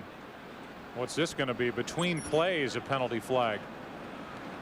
You know, the one thing offensively you cannot do is make a substitution and leave extra guys in the huddle and then leave late trying to fool the defense. Green Bay brought a couple of receivers into their huddle, and they're going to call just that. They took Berry out. They took Green out. They had 2 wide receivers come in, including Chapman, who's now going to go off the field, and they are going to call a penalty. Well, it's a pretty good rule. Ed doesn't have his mic on. Well, my best lip reading, I think he said someone came in the huddle and did not report as eligible. Someone with a number, an offensive lineman number, that came into a position where he was eligible to catch a pass. Probably Kevin Berry, who lines up at that tight end position sometimes. And it's a good rule that they have, because what offenses started doing is they started trying to hide their personnel. Defenses, coaches, they want to try to match personnel, and now they're playing on an even field when they can't put guys in the huddle more men than 11. 2nd down and 11 as Indianapolis declined the penalty. Walker's left all alone, and he has another, and the Packers make noise here at the beginning of the 2nd half. And I really love what Green Bay has done. Anytime you have a defense that's thin in their secondary, what do you want to do? You want to put as many of those young players on the field as possible. This time they come out in sort of a bunch formation as they motion to it. And as soon as the ball is snapped, they just get lost. Corey Bird that time just lost track of where Javon Walker was.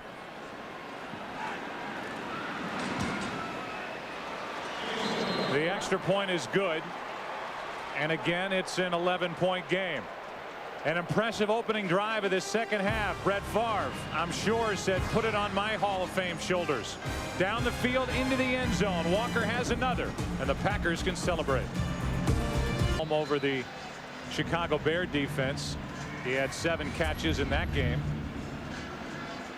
That was a career high. Well, forget that. He's got 8 already today and 3 touchdowns. Hyatt for the Colts. Gets it out near the 27, where he's brought down by Nick Rogers. The Green Bay Packers needed to try to get something going in this second half. They took the kickoff, went first possession of the second half for the Colts.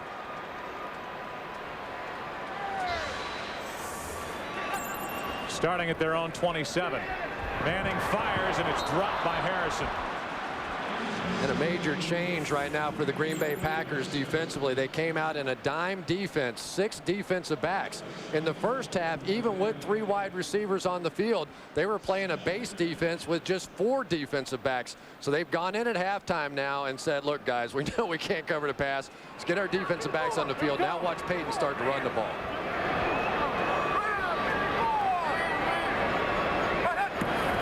Second down and 10, and they do that. It's James. Peyton Manning in this game comes to the line of scrimmage with 3 plays. 2 pass plays and a run play. They call the pass play, and he can check to a run play if he thinks the Packers aren't blitzing. Anytime he feels that they're in coverage, he will call the run. But every time they start with the pass call. Third down and 2. Packers need a stop.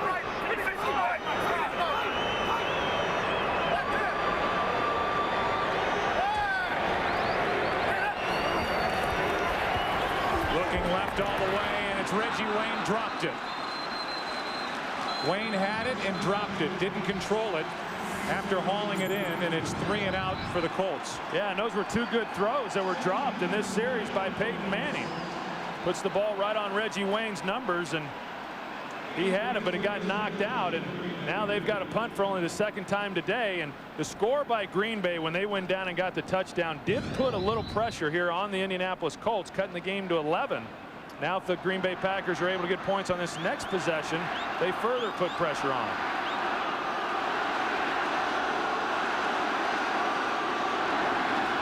That was nearly blocked. Hunter Smith got it away. Chapman calls for a fair catch. Nick Rogers almost got in there and got his hands up to block it. 49-yard punt. Pack 1 for 1 for Favre and company. 1 possession, 1 touchdown in this second half. They start with it on the ground. Amon Green.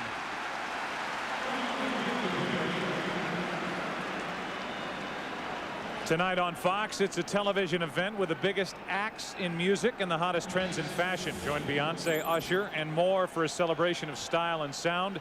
Dennis Leary hosts Fashion Rocks, following The Simpsons tonight at 7:30 Eastern, 6:30 Central on Fox.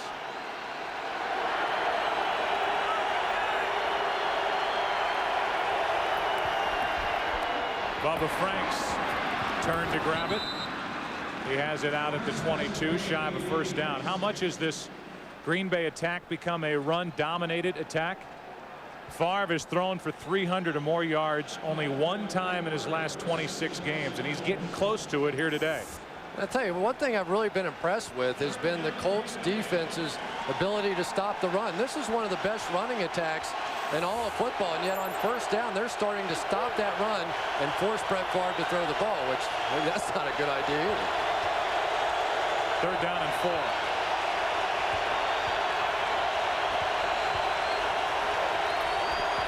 Over the middle, pass complete. First down to Chapman. Up over 270 yards through the air for Brett Favre today. You know, a lot of times you talk about running backs and how well they run the ball. Watch Amon Green, him helping out Chad Clifton on the outside, and if he's not there to help, there's a good chance Dwight Freeney's able to get around the corner, because Chad Clifton, certainly knowing that he had the back's help, doing a nice job. Terry Bradshaw on 10 yards with TB asked Amon Green, great run, great block. Which do you prefer? And he said great block. He gets a good run here. Don't trust me on that. Let's hear it from the man himself. A good block or a good run? Good block. Yeah. I like to lay people out. He at least helped on Freeney and helped the Packers get a first down. Now it's 2nd down and 2. Well, we've seen one of each on the last 2 plays.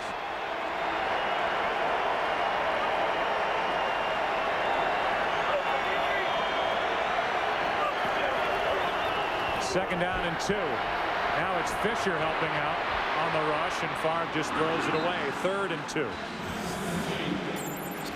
Good job that time by Nick Harper. It looked like Brett was going to be able to throw back across his body to a receiver that had arrowed out, and Nick Harper really reacted well to it. He made what I thought was one of the plays of the year last week when he stole the ball basically away from Derek Mason in that game and really turned it around.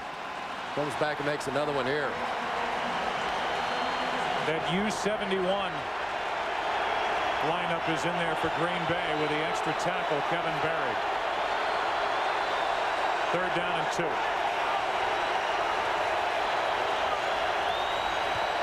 Fake toss, pass caught by Walker. What a day. Career highs in yardage, catches, and touchdowns. And he adds another catch and another 13 yards. Well, he has really stepped up, and now he is laid out. Well, this is going to be a huge loss if he's not able to continue to play. Having a huge game. A great catch there to pick up a key 3rd down. And Strickland was the last guy to hit him, and he is still down flat on his back. But he just got a 1st down for Green Bay. They're right at midfield. Down by. And Packer fans are a little happier now as they watch. They are down 11, but Green Bay moving the ball. On 1st down, they hand to Green, trying to pick his way for yards, and he does.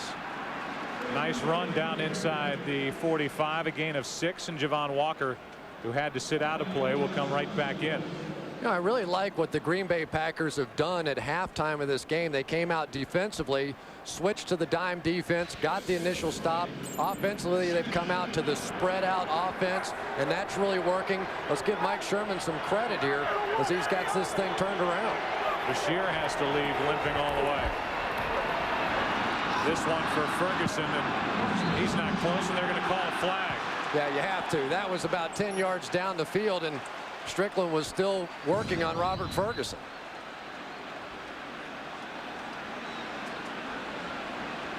There's the contact beyond 5 yards, and they threw the flag. Illegal contact, defense number 30. That's a 5-yard penalty from the previous spot, but an automatic 1st down. Chris, to pick up your point, do you think maybe Jimmy Johnson called Bob Slowick at halftime to tell him He must have, and then fixed the offense as well. Yeah. Bradshaw probably called the offensive coordinator in there. The brain trust. Bob Slowick right in the middle as he's kind of gotten this thing at least partially figured out. It has slowed down. There's Vince Tobin in the background, an assistant with this Green Bay team, former head coach, Arizona. Delayed handoff to Fisher. A lot of dancing, and now a penalty flag comes in. Was there a face mask? Was there a hold? Cato June made the stop, and the officials huddle up.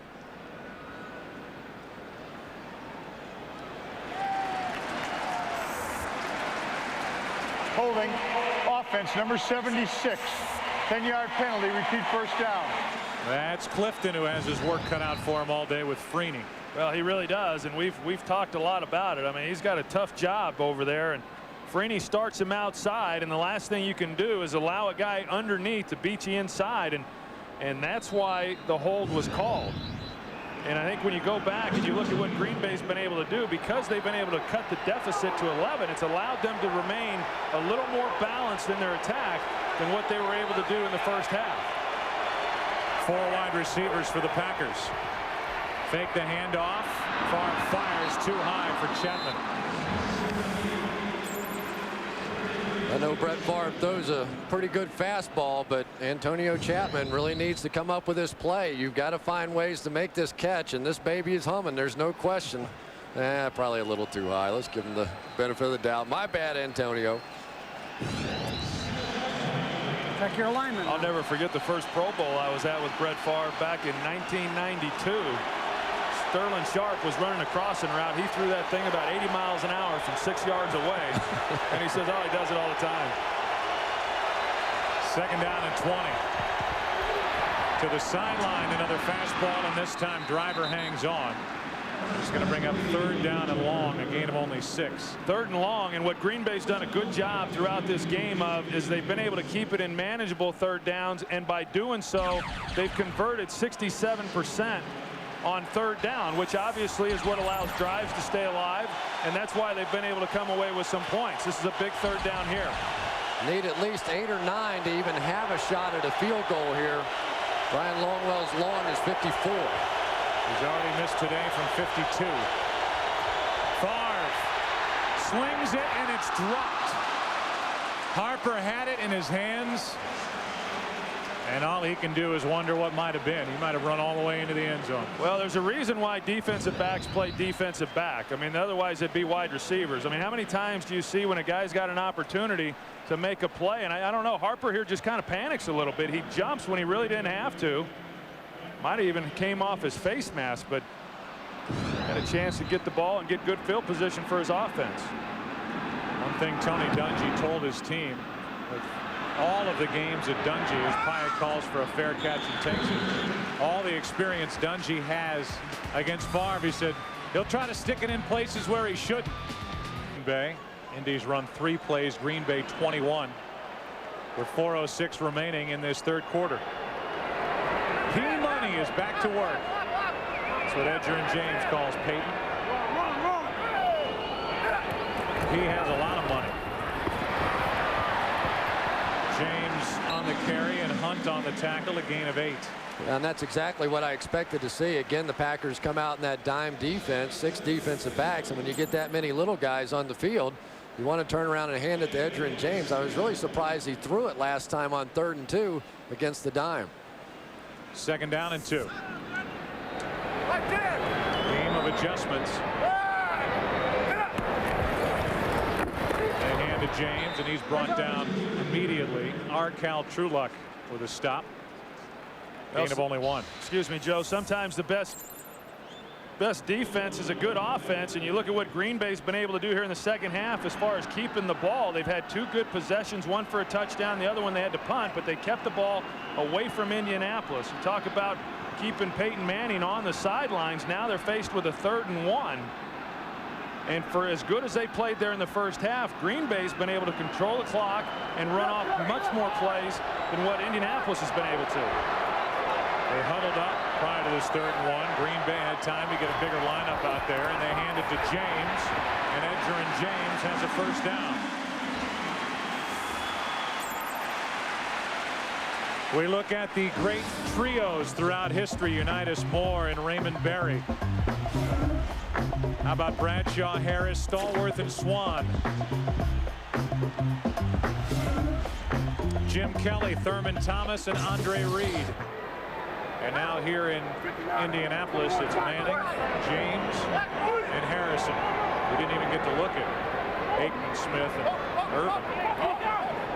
1st down for the Colts.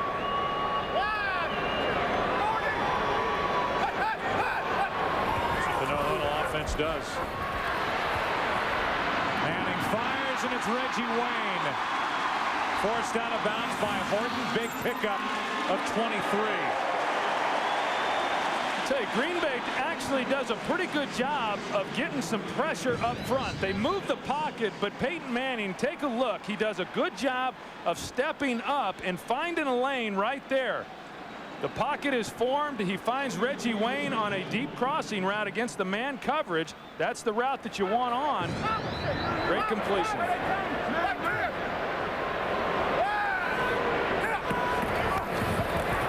Edgerrin James has been busier than he was early. He gets 8. Barnett on the tackle. You know, it's just a weak feeling, though, when you're a defensive back.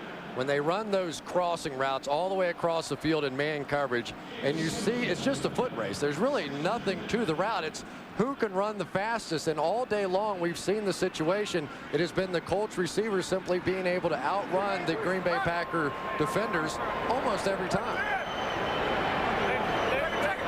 Showing blitz again. Run inside now. Inside right there. And they hand to James. Edgerrin James fights for extra yards and a 1st down. And I think you've got to be impressed with what Edgerrin James has done here on this series. The runs that he has had, he's had contact in the hole, and yet he's been able to move the pile and make people miss just enough to be able to keep the chains moving. But that's really the difference in my mind between good backs and great backs. You know, there are a lot of fast guys that can run around the corner and make big plays, but great backs can block and they can pick up short yardage and goal line and just make those other big plays as well.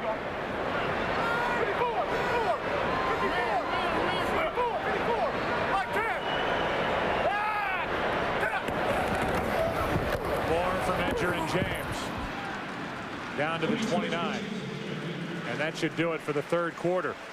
Peyton Manning was as excited to get James back after the slight tear in his left hamstring to run the ball as he was to block for him.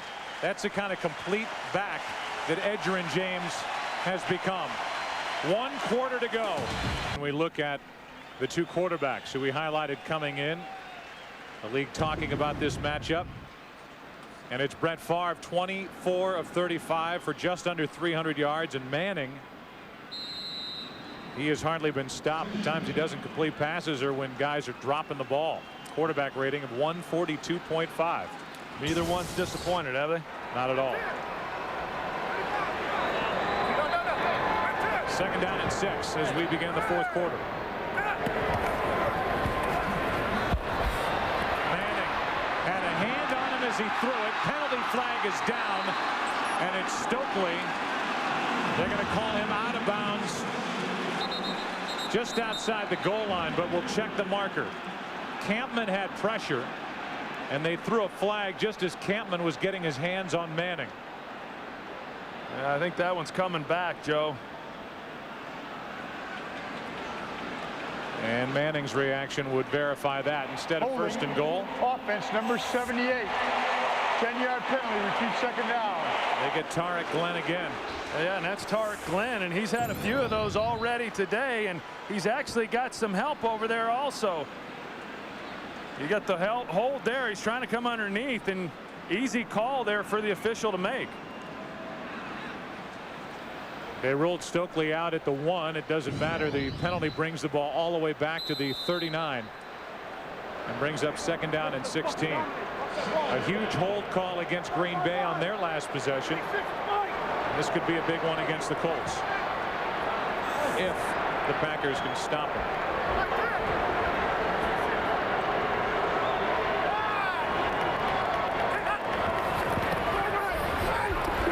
Manning fires, incomplete, and it was Horton running stride for stride with Wayne. I think Jason Horton should have a little party. He finally had one that didn't end up in the end zone. But he is a young guy in just his 2nd year, and the reason that he's getting playing time over Joey Thomas, who many thought would be, is the number 3 draft pick. They said he's calm, that nothing seems to rattle him, and if today's action doesn't rattle him, I would tend to agree with that. Check your alignment now. Check your alignment. Denver leading San Diego. Now baseball scores. It's 3rd and 16 for the Colts, up 11.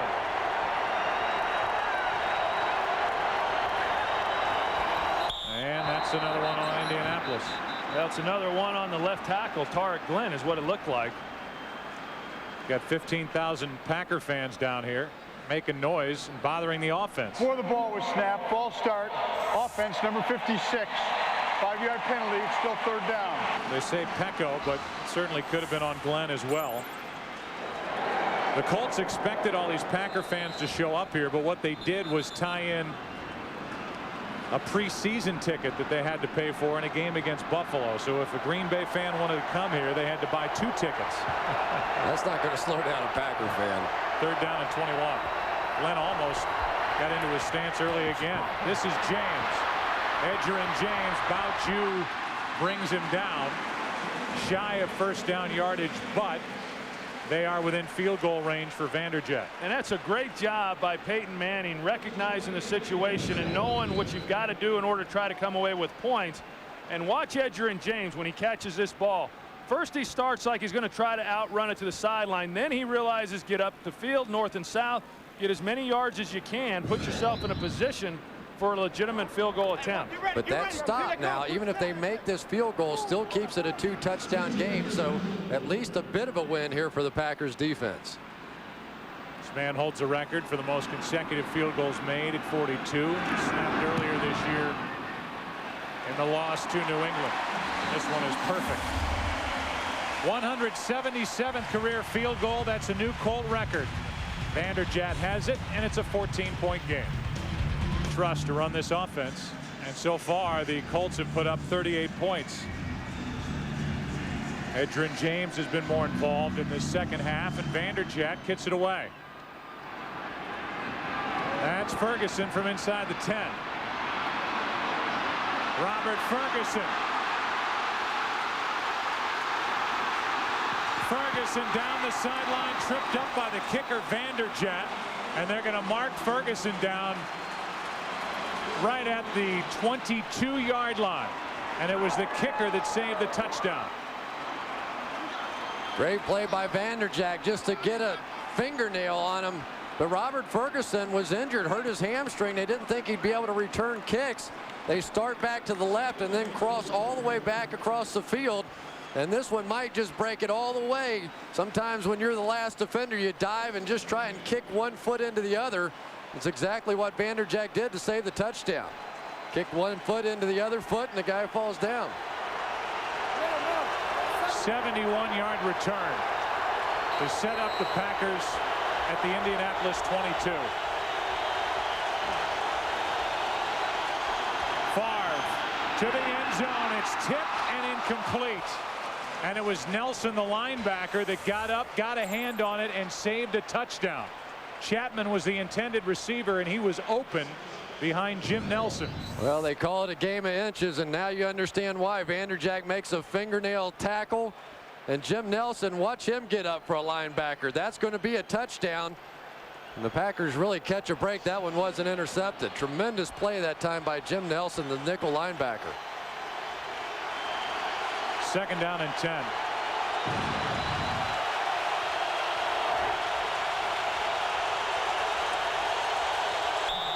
Penalty flags before the snap. That'll be on Green Bay.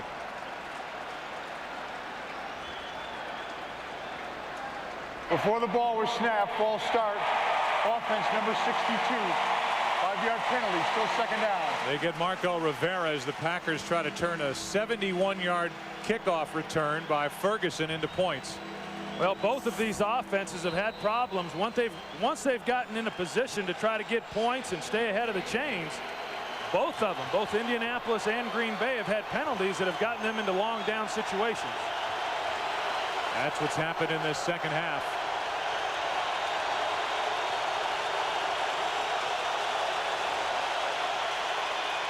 Favre fires. Driver. Donald Driver with a catch. Tiptoes his way for the touchdown.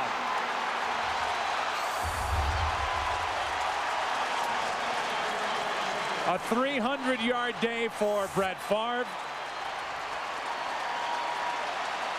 Troy, there's only a handful of guys can make that throw. I mean, to drop that thing in there on a shot with the safety coming over the top, this is just all arm strength right here. It didn't fool anybody. I mean, they sitting there looking at the play. Corey Bird saw it coming. He just couldn't get there. He couldn't get there in time because Brett Favre turned it loose before Driver even got into the top of his route. Great anticipation by Brett Favre, and hey, why not? Why not? What a game. 17 times Brett Favre has thrown 4 touchdowns in a game. This time to Donald Driver. 17th time Brett Favre has thrown 4 touchdown passes in the game. That ties him for second all time with Johnny Unitas. Longwell looked like he slipped kicking that ball away, and it's Mungro taking it from the 20 and getting it out to the 34. It is definitely a day for the Shining Stars on display here in Indianapolis.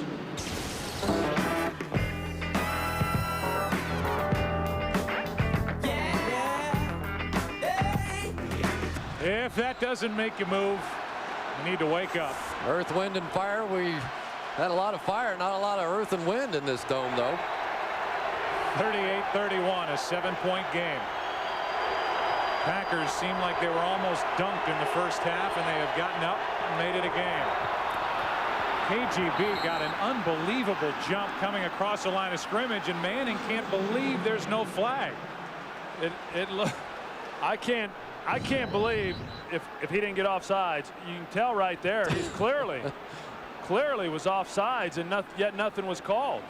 They didn't throw a flag, but Ed Hockley is still in a conference to see if there's a penalty. Well, it was made worse looking by the fact that Dallas Clark didn't get out of his stance until a little bit late, but clearly KGB came early. Did you see KGB's face? I mean, he was shocked that they didn't even throw the flag. Did you give him a little who me? Come on. Oh. There was no foul on the play. Please reset the clock to 12:51. Watch the hands of Peyton Manning. The defensive player was not in the neutral zone at the snap. He slapped Saturday. 12:51 on the clock. KGB came across, and somehow they missed it.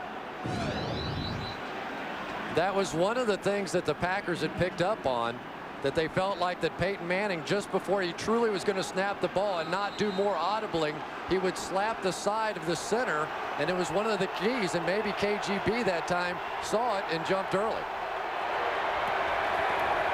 2nd down and 10. It's James with a big hole opening up in front of him. He got 8.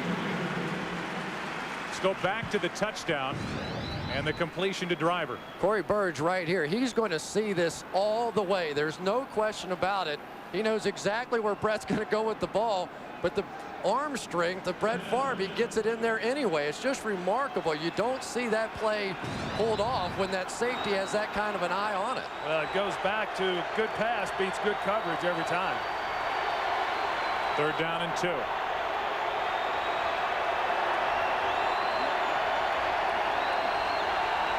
Play clock at 6 as the Colts snap it and they air it out, incomplete for Wayne. And that was another touchdown. If Peyton is able to put a little air under this, he throws a little bit of a flat ball, and he knows that he missed it. Again, Reggie Wayne running right by Jason Horton. And that's 6 points. There was nobody over the top to help him. And there's no question about who they're going after. That time it was 4 across. Everybody was in man coverage, including Marvin Harrison. And yet, even with Reggie Wayne over there, they were still going after Jason Horton. Fisher got there late trying to block it. Chapman takes it in from the 10. Antonio Chapman out to the 15, and that's it. Gardner on the stop. Guess who's back? Brett Favre has the ball again. The Packers down by 7.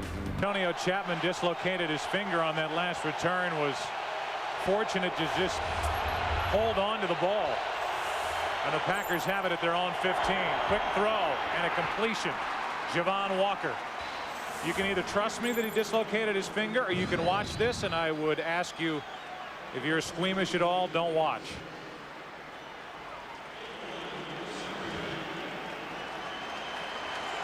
Yep. 1st down, Green Bay.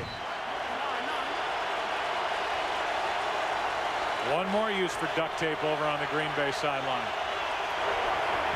Handoff is to Amon Green, and he has been bottled up all day. Game break time. Here's JB back in LA. Hey, Joe, take a look at Ken Dorsey making only his 2nd career start for San Francisco. Has the ball knocked loose. It is ruled a fumble. Now, the significance with under 5 minutes left, we all know it. San Francisco has not been shut out since 1977 against Atlanta, some 420 games ago. Back to Joe Buck. Wow. Thanks, JB. 2nd down and 9 here. Empty backfield. Favre fires behind Ferguson. We showed you Dries Bashir leaving earlier with a groin injury. He has not come back. And so you're seeing a lot of Anthony Floyd, Corey Bird, and this young secondary, which came in thin, is even thinner. Well, a lot of young players are growing up today and getting some experience. And what we've seen is when these teams have not moved the ball, it's been more ado of poor throws or drops than it has been coverage. 3rd and 9. Huge play in the ball game right now.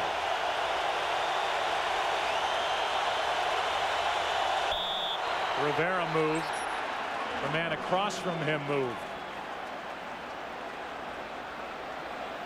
And I think this could go either way. False start, offense, number 62. The defensive player did not get in the neutral zone. 5-yard penalty, it's still third down. Rivera claiming it was the guy on defense directly across from him that caused him to start too soon. So if you flinch, if the defender flinches but doesn't go into the neutral zone, it's okay. If he does go into the neutral zone, it's not okay, and it's on the offense. And Troy, I have to go back to something you said earlier. I haven't seen this offensive line make this many mistakes in a long time.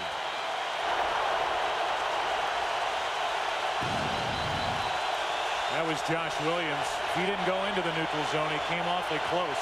Third down and 14 off his back foot. Chapman runs into the defender, and there is no flag, and the Packers sideline is going crazy. Corey Bird had Chapman run right into his back. The ball was well overthrown, and there was no flag. It was overthrown, but the official on the sideline that would have had the call actually tripped and fell down and never ever saw it. Watch the top of your screen, and let's see if we can see the official is going to fall down. And now we're into micro vision. Right up here, he trips and falls down and never saw the play. Hyatt on the return. Makes a good move and gets it across the 35. So the Colts hold on defense. They get it back up 7. The pass was thrown. I'd give him a 9.7 on that one. He wasn't the only one that had a look at it. We'll give you another chance at that replay after the first play from the Colts, who lead it by 7.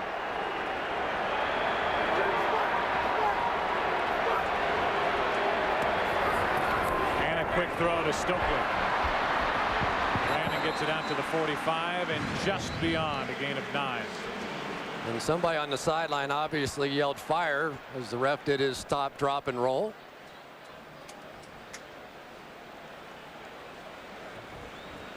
Yeah, there was a back judge, however, Scott Helverson back here, that did have a good look at it, and he was the one who actually signaled that it was an uncatchable ball. So it wasn't like there wasn't anybody that was watching the play.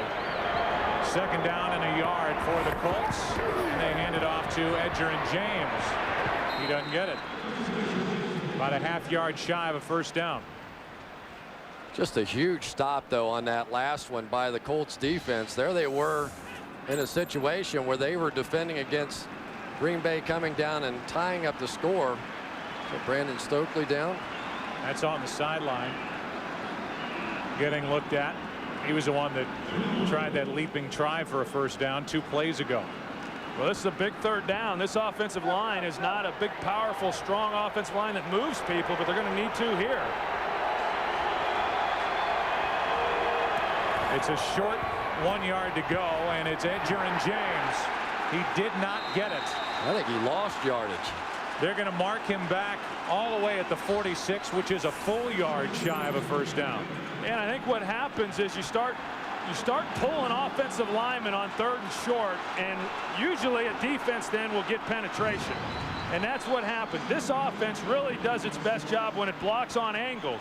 And you see 64 Rick DeMoling pull, but they got pressure up front, and that is really demoralizing for an offensive unit on 2nd and short and unable to convert with 2 opportunities. Really a great play by Hannibal Navies on that one, coming off and making that good solid tackle. Despite that grotesque dislocation, Chapman is back waiting for the punt. That punt is hit that way by design. Hunter Smith learned it from Darren Bennett of the San Diego Chargers, where he tilts the nose of the football down and kicks it end over end.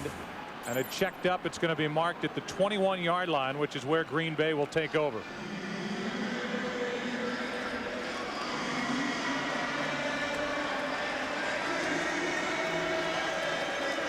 So the Packers get it right back. They get a 3-and-out from their defense. And they can now go over sit, talk, or watch this offense.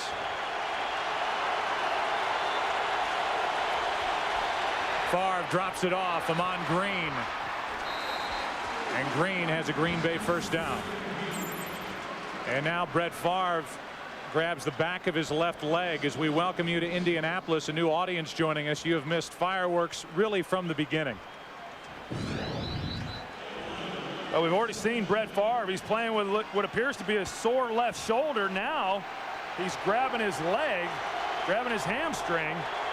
That may be a factor as we go down the stretch because they have been moving the pocket with him a little bit. Indianapolis up by 7.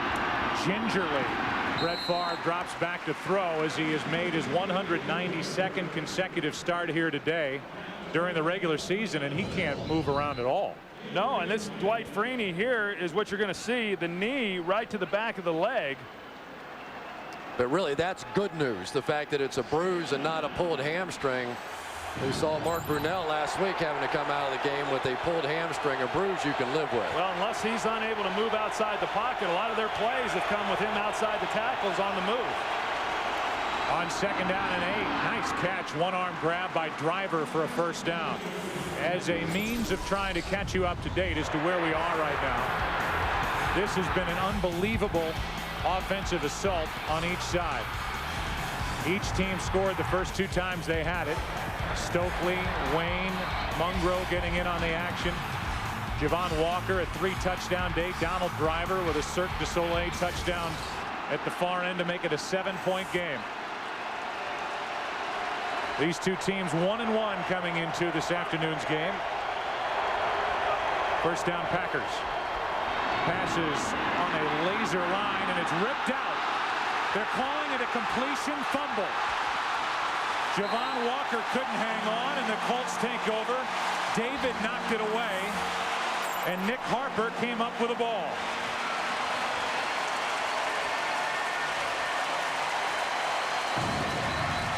How about this for a play for a rookie? Make the catch. He's on the ground and just strip it right away. We saw Nick Harper make a play like that, stealing the ball away from Derek Mason a week ago, and now the rookie Jason David comes back and does it here. Well, that clearly was on the ground. I mean, his knee was not on the turf, but they're going to.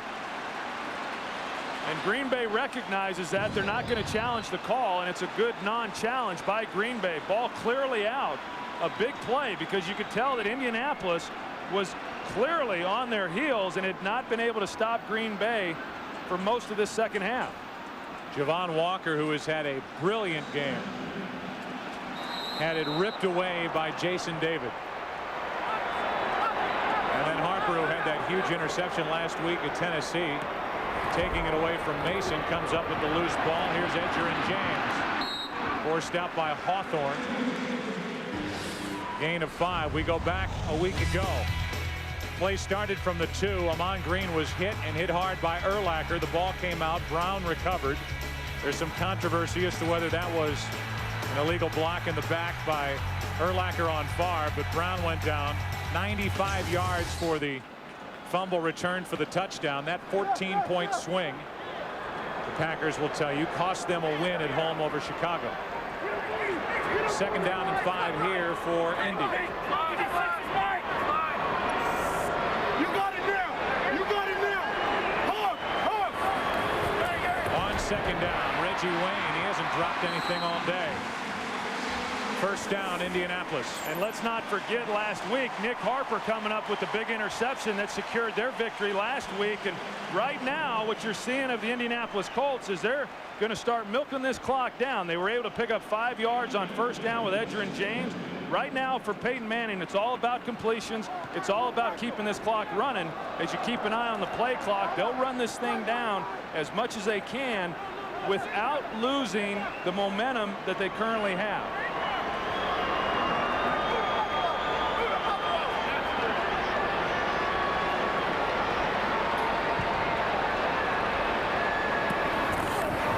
First down, they give to James, and he is met in the backfield. Cledius Hunt was in there, as was Baja Biamila. And it just has to suck all the life right out of this Green Bay Packers defense. They do their job. They make this big stop on 3rd and 1, get the ball back. You complete a pass up to your hottest receiver, Javon Walker, and he just has it stripped right away. And now all of a sudden you're back out on the field trying to stop Peyton again. Well, and what Peyton Manning realizes is that they are now in field goal position. If they do nothing else, they try to come away with 3 points. It's then a 2-possession game for Green Bay. Second down and 13. They play action and throw. Wayne again. What a day for Reggie Wayne, and he is fast becoming a weapon for Peyton Manning along the lines of the good 1A receivers. Reggie Wayne is making his name this year in the NFL. And Troy, we talked about the arm strength of Brett Favre, but how about some of these throws that Peyton Manning's making? Play action away, so he's all the way on this side of the field and basically throwing a deep out on the other side, has the arm strength to get it in there underneath the coverage. I got to tell you, my hat's off to Tom Moore.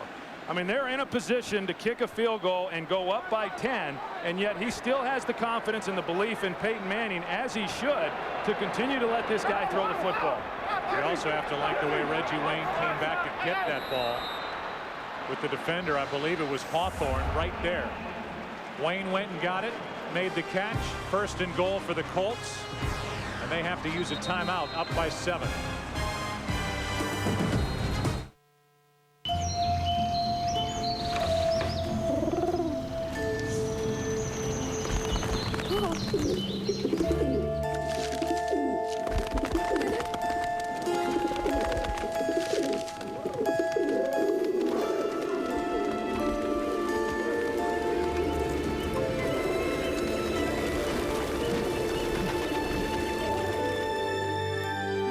X, the world's largest fully electronic stock exchange.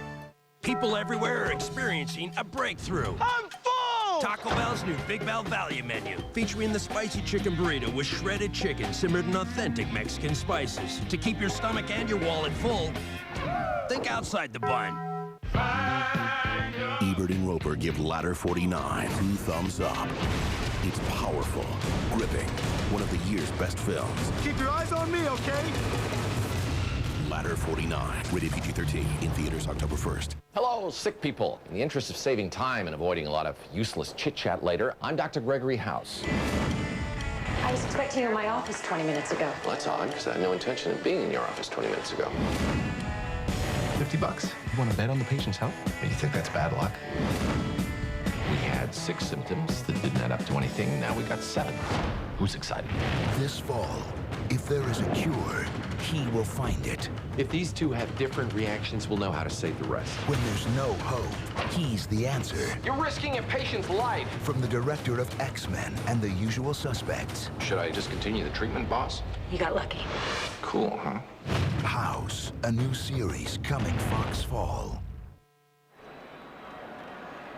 The combination that just gave the Colts exactly what they needed, back on their heels. Green Bay moving the ball. Green Bay's dominated this second half, but it was Jason David who ripped it away from Javon Walker, and now the Colts have taken it inside the 10-yard line. They have a first and goal with 3:11 left.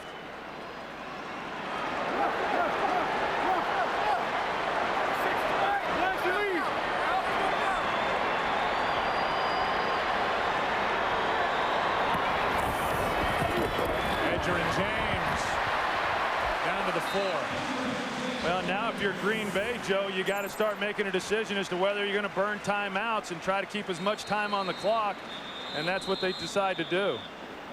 Green Bay uses its first timeout here in this second half. Let's go back to that key play that they'll be talking about all week, the strip by Jason David. And the only thing that could have been called in my mind was that his forward progress had been stopped. However, I'm told that that is not a challengeable play. So even if they had challenged that one, it would not have been allowed. So forward progress, a judgment call by the officials. They had not blown the whistle, and so the turnover allowed. It's a potentially disappointing ending to a tremendous day for Javon Walker, as the Packers have a receiver go over 200 yards for the first time since Don Beebe did it back in '96. 11 catches, 3 touchdowns, but 1 key fumble. KGB on the sideline, second down and goal. Blitz coming from the Packers. Edgerrin James runs into a wall.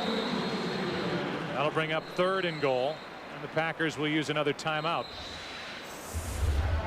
NFL next week. We will be at Lambeau Field for the 2-1 Giants coming off their win over Cleveland, taking on the Green Bay Packers, and they may need that game. Facing a 1-2 starter, the Falcons and the Panthers. The Falcons have started 3-0. Hard to believe that they ended up winning that game 6-3 today over the Arizona Cardinals. That the Atlanta offense couldn't come up with more than that. It's going to be 3rd and goal here for the Colts. Yeah, and you kind of wonder, if you're the Indianapolis Colts, do you throw the ball and try to get the touchdown that way, or are you content trying to get 3 points and make it a 10-point game? Because if you run the ball, then you force Green Bay to take another timeout. And if you don't make it into the end zone for the touchdown. You know, I know you have Peyton Manning and he's red hot and everything's going great today, but I just have to line up and take this field goal. You have the best kicker in the league, a guy did not miss this season ago, and you've got to think with a 10-point lead and 2:56, the game's over. But we've seen him throw it on this drive already, so who knows?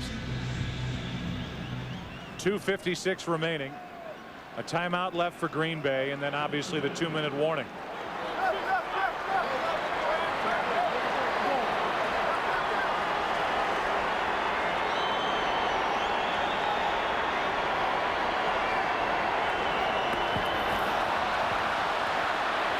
Penalty flag comes in. The pass is incomplete. The flag came in late, and now another one comes in the secondary in the area of Marvin Harrison. Well, I think the first one, Peyton Manning used the hard count brilliantly, and it looked as if they were able to draw the Packers off sides. Then there may have been contact in the end zone on the pass.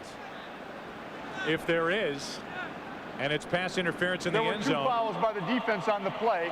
Offside, number 99. That penalty is declined. There was also holding, number 31.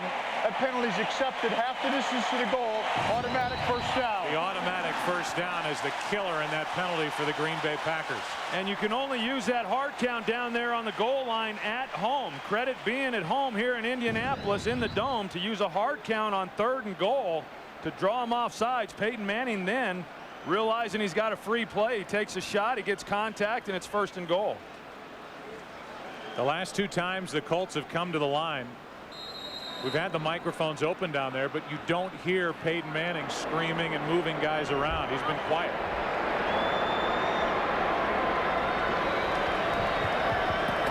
Almost a silent count as Edgerrin James tries to fight his way in, and they are going to mark him down short of the goal line. You know, this is one of those strange situations defensively that every time you make a stop, you're almost working against yourself. You're having to take time out. You're having to take time off the clock. In all likelihood, you're going to end up having to have 2 scores anyway, a touchdown and an onside kick and get it again. And you obviously need a little time to try and do that. So now 2:40 remaining. And Mike Sherman called the officials over.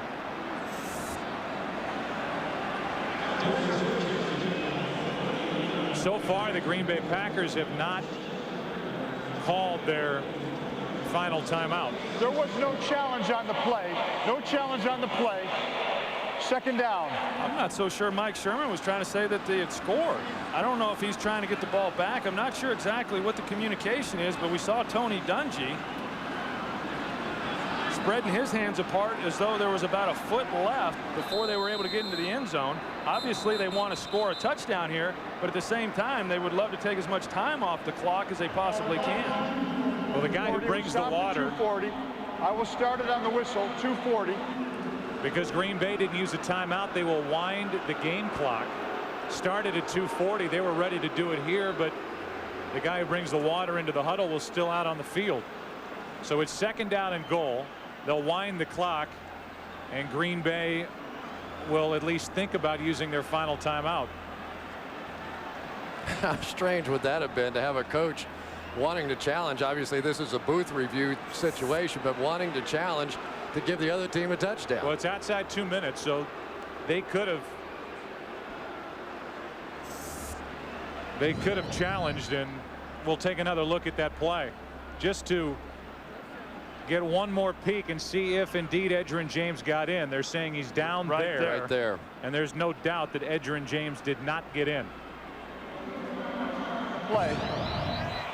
And the play clock will be reset to 40 seconds because the game was mistakenly stopped and the play clock should have been 40.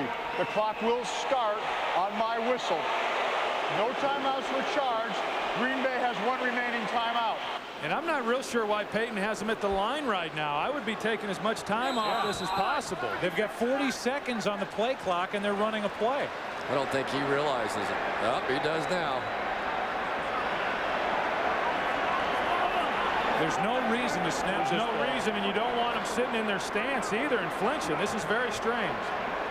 The play clock and the game clock just a little off. Play clock a little ahead as we approach the 2-minute warning. I think Peyton realizes what's happened. He's trying to keep him as calm as possible so he can milk this clock down. He did leave him in that stance a long time, but these guys have trained for this and practiced for this a lot. And I believe that if you split hairs here, the play clock expired before the 2-minute warning, and therefore that'll be a 5-yard penalty. I agree, Joe. I thought it was a 1 second difference. There is no foul for delay of game because there were 40 seconds and we came down to the 2-minute warning. Therefore, we're stopped for the 2-minute warning with no foul. Let me tell you what Peyton Manning was doing there. He was trying to make them believe that he was up there going to run that play so they wouldn't call a timeout, and he just fooled them. He absolutely fooled them. 2 minutes remaining here in Indianapolis. Fox NFL Sunday is brought to you by SBC, going beyond the call.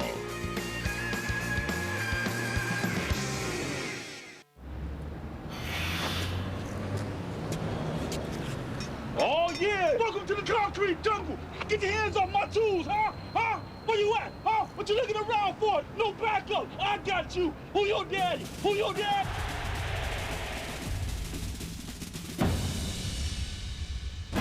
SBC, going beyond the call.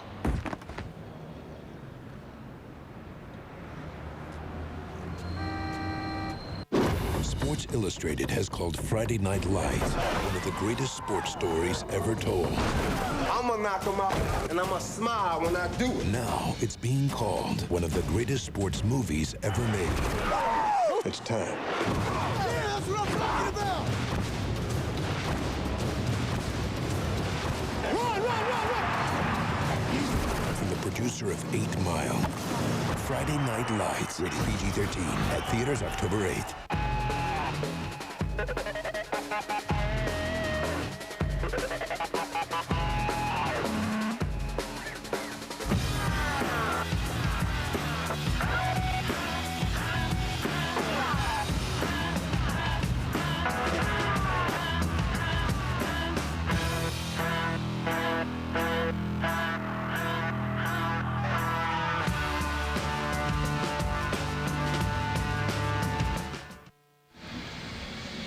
Tonight, it's a television event with the biggest acts in music and the hottest trends in fashion. Join Beyonce, Usher, and more for a celebration of style and sound as Dennis Leary hosts Fashion Rocks following The Simpsons. Coming up next, except on the West Coast. So on that previous play, even though the two clocks were off a bit and they threw a flag, they picked it up. There's no penalty. The ball is still right outside the goal line, and it's 2nd down and goal. A hand to James, and Edgerrin James still can't get in. And now the Packers can use their final timeout before 3rd and goal. Well, it's pretty safe to say that after this ball game, the Colts next week will be working on some short yardage situations. They have failed on a number of occasions today in short yardage, failing to pick up first downs. Now they've been down here and they've been unable to punch it into the end zone. Good news and bad news here. The good news is they're stopping them. The bad news, they had to burn their last time out, and clock's going to continue to run down, and you're going to have less time, and you still have to have the ball twice. So essentially, the Colts would have to never get the ball back again anyway, and you'd have to have 2 scores. The only difference, obviously, if they hold them here, it's a 10-point game, and you can go touchdown field goal. So it'll be 3rd and goal with 1:55 remaining. Green Bay out of timeouts and trailing by 7. They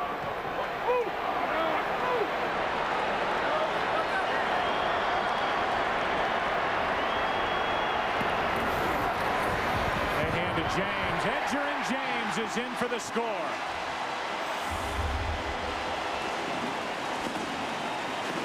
And that one hurts. Favre's body hurts, and that hurts on the scoreboard. With the extra point coming up, trying to make it a 14-point game again.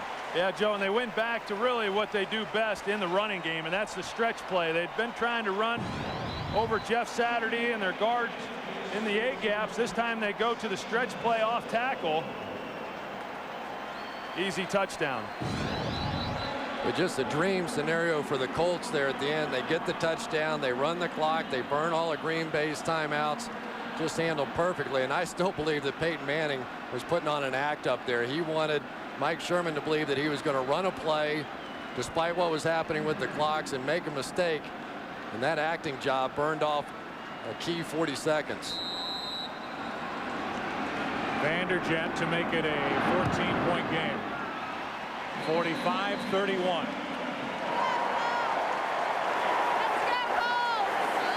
And the Indianapolis Colts are staring at a 2-1 start, while the Packers 1-2 unless they pull off the miraculous.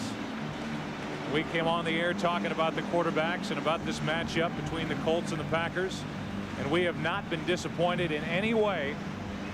And I'm sure you haven't either, watching this game and the matchup between Favre and Manning. Their numbers are fantastic. Well, and you just don't know how many opportunities you get to see these two guys play against each other. In all likelihood, this will be the last time that they go head-to-head, unless they both happen to end up playing against each other in a Super Bowl. But what a great game between these two guys, and what a great performance by each of them.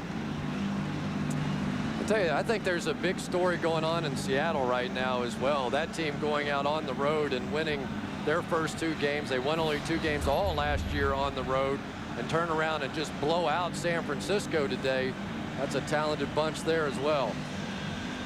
First shutout of the 49ers since '77 in a game against Atlanta. They lose 34-0 to Seattle, and many people pick Seattle to win that NFC West, and so far they're only challenged the Rams, who blew a late lead today, and the Seahawks have started 3-0. It looks like Doug Peterson's going to come in the game for Brett Favre, who I guess they're feeling like at this point, why risk further injury with that thigh? A squib kick by Vanderjagt, and it's Henderson on the return, his second of the day. Can't get to the 40.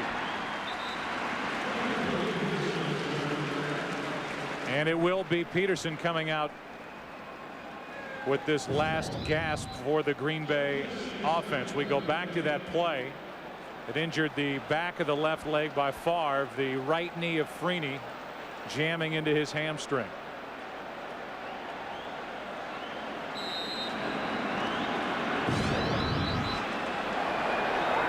A minute 40 remaining on the clock. The strangest of all sights, seeing Brett Favre on the sideline. Dumped off to Fisher. Tony Fisher is a yard shy of a first down, a gain of 9. A coach's decision, left hamstring tightness on the part of Favre. Well, and Doug Peterson, who only had 2 pass attempts last year, now he gets a chance to get some playing time, and you never know. A first down for Green Bay. Bubba Franks with a first down at the 45, a gain of 8. You just never know. I mean, Brett Favre he's been the Iron Man. He's been there each and every game, practice, every year, but you never know. So these are valuable snaps that Peterson gets a chance to take. What a catch by Ferguson. And he's brought down with another Green Bay first down. That was all Robert Ferguson, reaching behind him and grabbing that basically with one arm. Peterson drops it off for Fisher inside the 30 with 41 seconds remaining. And I'll tell you what, they turned Robert Ferguson wide open up the sideline. If Doug Peterson had seen it, that's a touchdown, and you can't get too soft if you're Indianapolis. Donald Driver, that's incomplete. Did not get both feet down. Here's that play with Robert Ferguson. Donald Strickland just lets him go by him, and not much time on the clock, obviously, but if they get a quick score and an onside kick, they're right back in it. Well, and now you have to take your shot in the end zone. I mean, it's enough dinking and dunking because you still have to have an onside kick and a couple of Hail Marys, hopefully. So everything from this point on, in my opinion, has to be thrown into the end zone. 3rd down and 4. 28 seconds to go. No timeouts left for the Packers.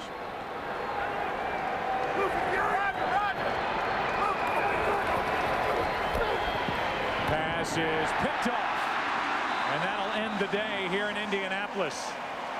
It was David Thornton, and Thornton gets his first of the season. The Packers will start 1-2. The Colts 2-1. And just to finish up one other point, they took 3 yards officially away from Javon Walker to knock him down to 198 on the day. So he has a great day through the air. He doesn't get to the 200-yard plateau, but he had that catch and fumble that cost the Packers what looked to be their real good chance late to draw even again. They were trailing by 7 at the time. Yeah, at that time, I mean, really, Indianapolis defensively really looked nervous and on their heels, and Green Bay had done a great job in that second half of moving the football and getting some points, and they were only down 7 at that time, and there was no reason to believe that Indianapolis, if Javon doesn't fumble it, was going to be able to stop him. What a show, though, today. We opened the day debating who was the best quarterback in the NFL, and Peyton Manning certainly made his case today. He was absolutely perfect. And if the last piece is a championship for Peyton Manning, I wonder if with a few changes defensively, if this Indianapolis club will ride to a Super Bowl on the strength of Manning and Harrison and Edger and James. It's a victory for the Indianapolis Colts. They are now 2-1, and let's go down to Pam Oliver. All right, Joe, here with Peyton Manning. Peyton, tremendous effort offensively for you guys today. Talk about what that was like in such a shootout with Brett Favre. Well, we knew we were going to have to score some points when you play against the Green Bay Packers, and we came out with a very aggressive game plan to throw the football, to kind of use that to set up the run. Took us a while to set up the run. We kept throwing it so well, and it was a great game plan on the coach's part. Wonderful job. Thanks a lot. Let's go back up to Joe. All right, and our thanks to Peyton Manning for stopping by. It almost took him a half to set up the run.